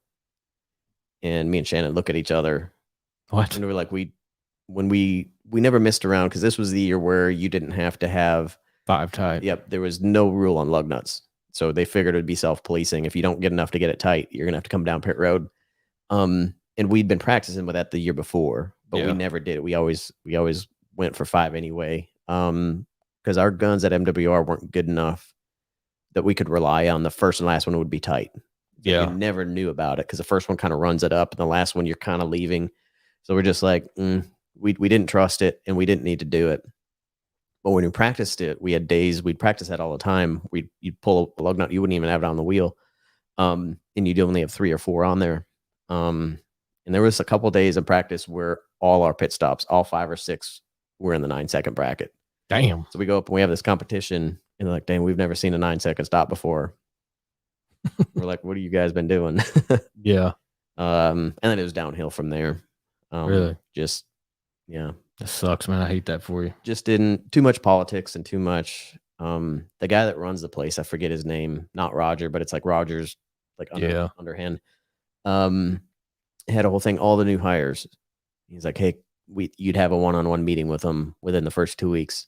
And he's like, just tell me, like, open forum. And I was like, all right, cool. So one of the things I thought they were serious, right? So looking in there, he's like, well, I just one thing I noticed here is everybody in the company is terrified for their job. He's like, what do you mean? I'm like, well, it comes down to like, there's people that are afraid to speak up. There's guys with good ideas that won't say it, because if they stick out of line a little bit, they're afraid. Or there's some of the foremen that their guys have good ideas, but they don't want to bring that because when they find out where it came from, it wasn't his idea. It was somebody under him's idea. So then they might give him his job. So then they're like, we're not going to do that. And it was just a lot of things that just didn't work well. Really one of the most political things. Like I didn't like Roush that much when I was in that, but I could deal with it. This whole thing, I felt sick every day I went home just being in there. Just Really? the way it ran, and just the way listening from people talking, like me and you to be talking, and just the way you're talking, you are scared for your livelihood. I'm like, how does this work? Why would you want to be there? Yeah, and I didn't. And so one of the first things I did is like, I'm not working in the shop. I can't do this. And so that was pit crew only. So that's the only way I could get through it. Wow.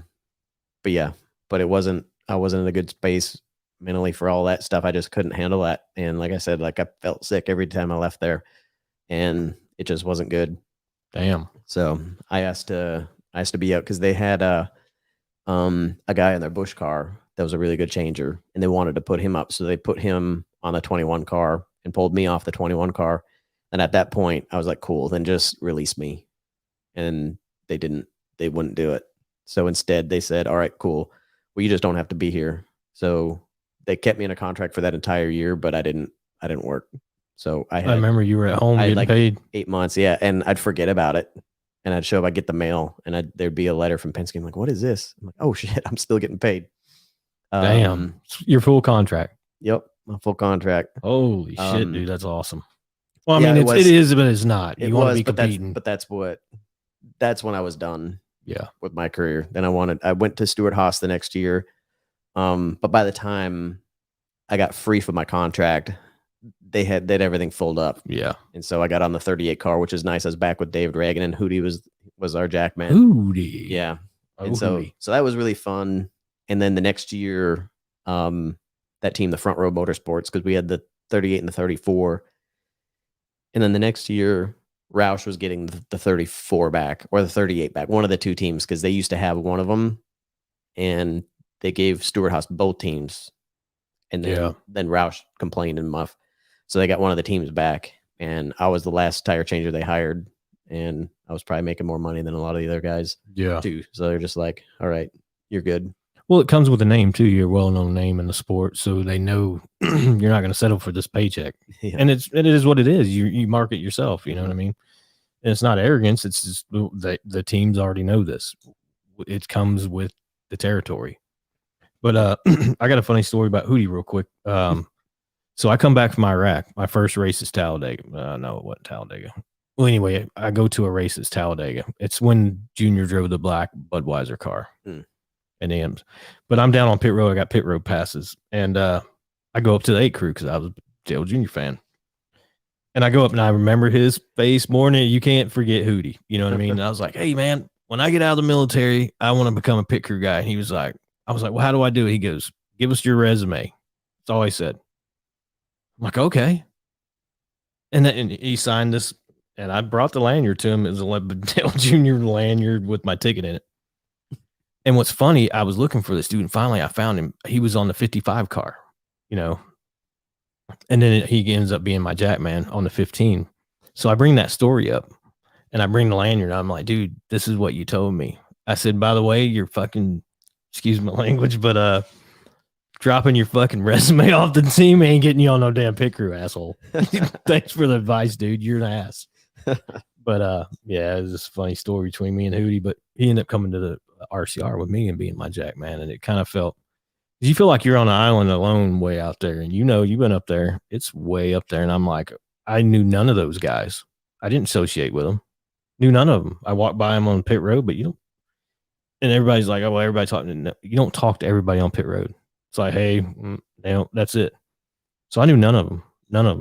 But Hootie came, and then Terry actually came too. But and then the whole deal was a debacle. So that was my Hootie story. Great guy. So yeah, you're not the only one. One of the shop guys on that 38 car, he had picture of like him and Hootie from back when he was a kid. Really? This kid was like 23 years old or 20. He was a young kid, so he's working on the team, but he was at the track, and Hootie signed something from him from when he was on the 8 car back in the day. So yeah, so they always joked about that kid being like, "Oh, hey, where's your idol? Where's your idol?" Like instead of asking, here, car, yeah, you know, Hootie's a good dude, man. Really good guy. Miss him. I need to get his ass on here. yeah. We need to call him. But does he still work at Stewart Haas? No, I think he's building barns Really? himself. Well, he was doing that when we were in.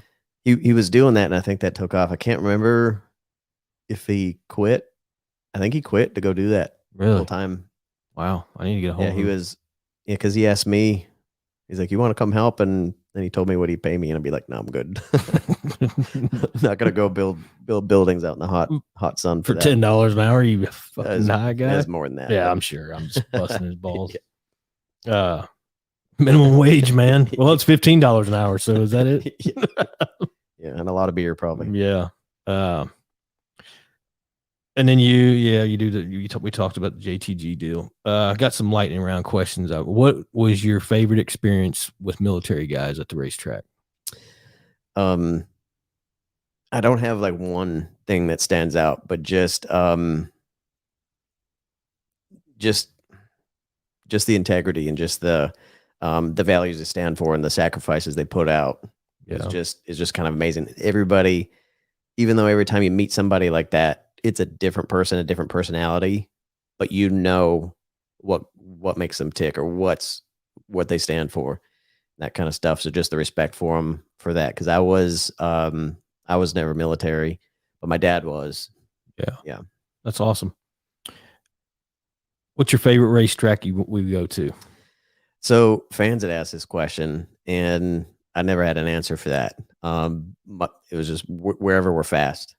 Really? Like I loved Loudon because we won there. I loved Chicago because we won there. I loved Bristol when we won there. I hated Bristol when we lost. So I really only had Fontana. I couldn't stand Fontana. Yeah, me either. Because I hate LA. Like the traffic, the smog. I feel like I feel claustrophobic when I'm there. I loved the Sonoma track because it's up. It was just the weekend and it was more the trip. Amazing. So yeah.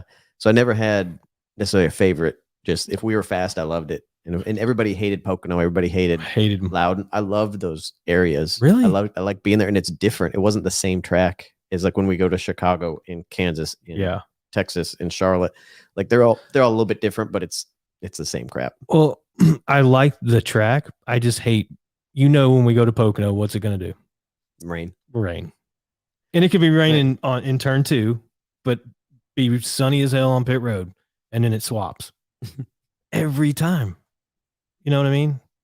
Yeah. Not 80% of the time. Yeah. But it reminded me of home. Like that's what northern Minnesota looked like. Really? Being up in there in the mountains, and it's not in a city, and it's not, I don't know, it's different. Getting to the track sucked. Yes. And the facilities weren't good, but it was unique. So I liked it because of that. Favorite vacation spot to go to? Again, I've always been, some of my friends, we talk about this. I don't really have a lot of favorites just in life. Really? So I don't know, but a couple of the trips, my buddy Ryan and I and his wife and my girlfriend at the time, we went to Cancun. That was a really fun trip because we ended up, snorkeling in just the water and the fish, like things like that. I love being in the mountains. Sometimes I'll take my dog in my backpack and I'll just go in the mountains for a few days. Dude, we got to get together. Yeah.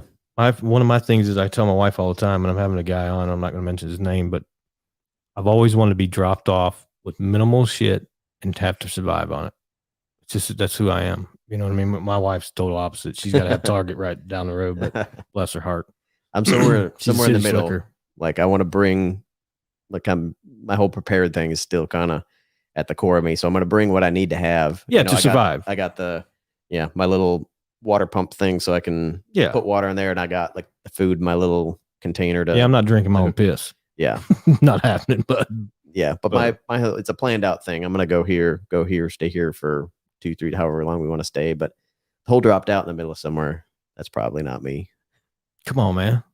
I'll try it if you're there, I'll do that with you, but I'm not. If it's just me, I'm probably going to die. We'll make it through it, I promise. I got some land nav skills. If there's one thing you could go back and change in your racing career, what would it be?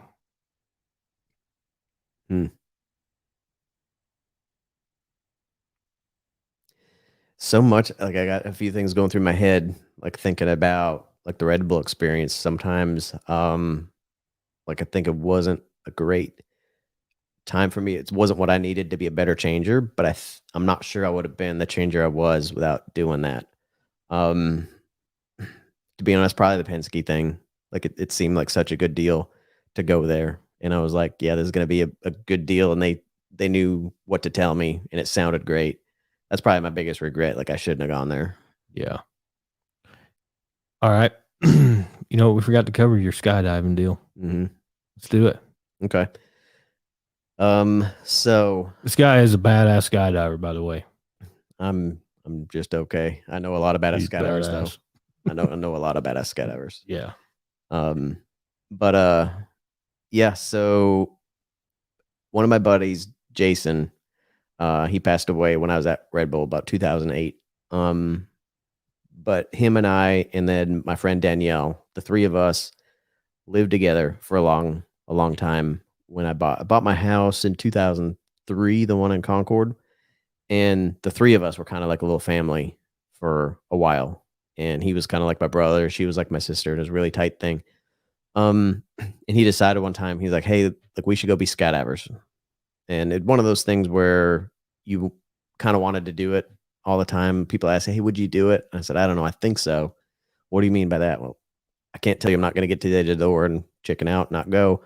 But he says like, hey, let's go do this. Like, we don't have to do a tandem. We go learn how to skydive, and it's like an all day thing. And you go, I'm like, all right. So we went and did it. It was 2006, and we went and jumped once, and it was great. And we kind of sitting down later. I'm like looking at finances stuff. I'm like, Jason, I can't afford to do this. And his response is, oh, thank God, because I can't either. Really? Yeah. So fast forward throughout life. So it's 2013 is when I really started skydiving again. It's already been in the back of my brain. And then I just was where I could do it at the time. I had the money. And started skydiving, and I've been skydiving regularly since then. I've got 1,400 skydives, I think, give or take. Maybe more after last weekend. I'm an instructor now, and the guy that taught me everything I know about being an instructor, I help him train instructors. So I'm working on my examiner rating to where I can run my own course to certify instructors. Wow. And I'm SNTA at our drop zone. That's a safety and training advisor.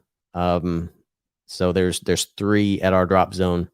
And we're just there to balance out, because everybody's got good intentions, but the drop zone's there to make money. So it's kind of like raining or cloudy or too windy. It might be like, oh, just guys, keep going, it'd be fine, and kind of putting people in danger. Risk. So like the SNTAs will be like, we're done, so we're there. So that's the side I'm at more, is a lot more of the training and the safety and doing that kind of stuff. These guys that are flying on their head and carving around and doing stuff, I can't really do any of that yet. I'm still working on it. So I'm pretty new as far as What do you mean? goes.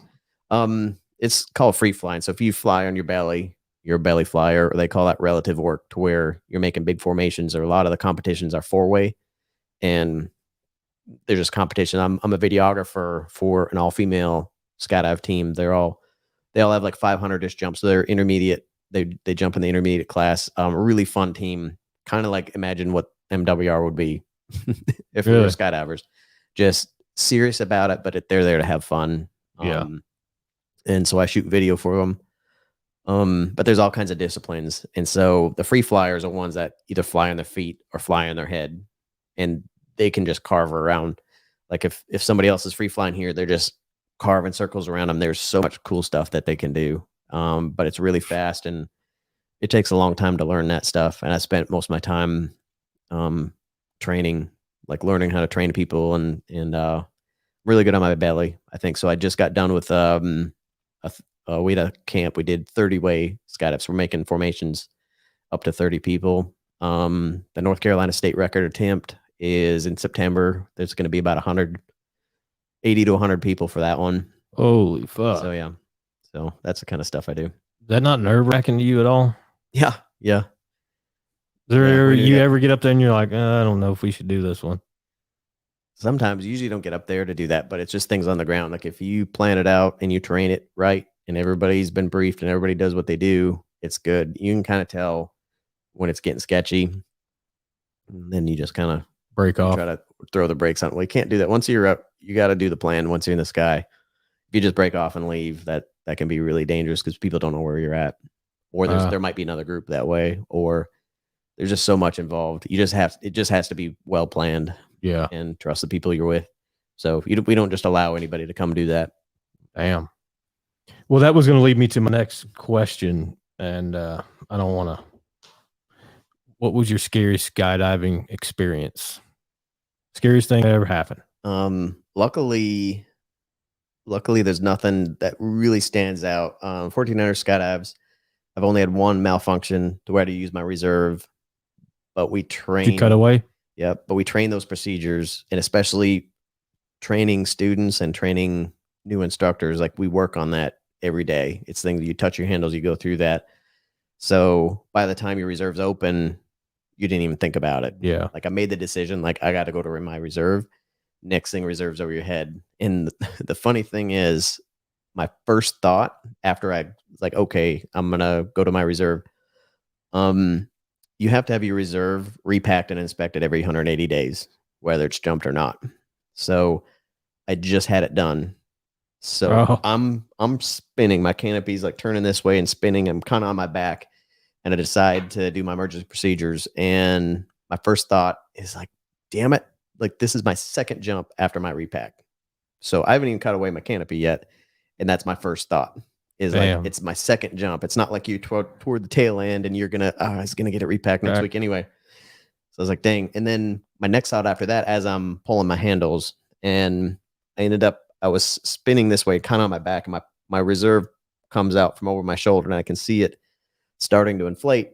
And my next thought is, I hope we can find my main easily, because this is a terrible spot to cut away, like super thick thickets and tall trees and stuff. And I'm like, this is going to be a pain in the ass to get my main parachute back. And my reserve hadn't fully opened yet. And that was my second thought. But that's because you train so much on all that stuff, and you just trust it, and you're not waiting and fighting too long, and you're altitude aware and doing all the right things. So, I don't really have a good scary story, to be honest. That's good. Yeah. Hopefully you, I mean, there's things that, people, I guess the only thing is we had Carolina Fest was a really big event every spring, and COVID has kind of shut that down for now. So hopefully we can have it next year. But, a lot of we have like 400, we cap it at 400 skydivers, and there's like 3 or 4 planes turning all the time. So there's a lot of people in the sky, and there was this newer girl. And one of the biggest things is you want everybody to land in the same direction. So you don't want people cross, just like the freeway. You want everybody in the lane going the right way. And this girl, kind of newer, 50-ish jumps or something like that, and she was landing this way, kind of like following a good pattern. And she comes from over here, and there's other canopies over here, and I can't go. And I kind of had to like go into brakes and pop up over her canopy. Oof. And then I was like, I'm gonna catch some of her burble, so like it's real dirty air behind her, and then you need the air to fly clean. So I'm like, great, I'm gonna get dropped out, from 20 feet up, and I'm gonna like face plant. Yeah. And I was able to like pop up, flew over her, and landed, and it was fine. That was probably like the most, like, I had to act quickly. Yeah. I could come up with some scary stuff probably if I think about it more, but yeah, nothing too bad. That's good, man. Well, man, that's pretty much all the podcasts that I got written down. We covered pretty much everything, man. Man, we got through that in what, 10 minutes, 15 minutes? 3 hours and 23 minutes we've been on here. Yeah. So most of my friends would be like, that's about right. You can talk. No, it was good. Well, man, I can't thank you enough for being on, taking your time to drive out here. I know it ain't a easy drive. You got caught in traffic, all kind of stupid shit. But I can't thank you enough for coming out, man. I appreciate it. And we got to go do that camping thing. For sure. That'd be fun, man. So, no, thanks for having me. I mean, appreciate you reaching out. Yeah. Yeah, it's good to catch up. And this was really fun. Cool, man. I appreciate it. And shit, we might do round 2 sometime.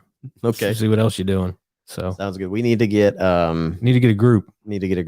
Yeah. If we get Hootie in here and Shannon and Chris, kind of get like a little bit of group, and we just pass the microphone to each other. Yeah, well, I can have one right in the middle.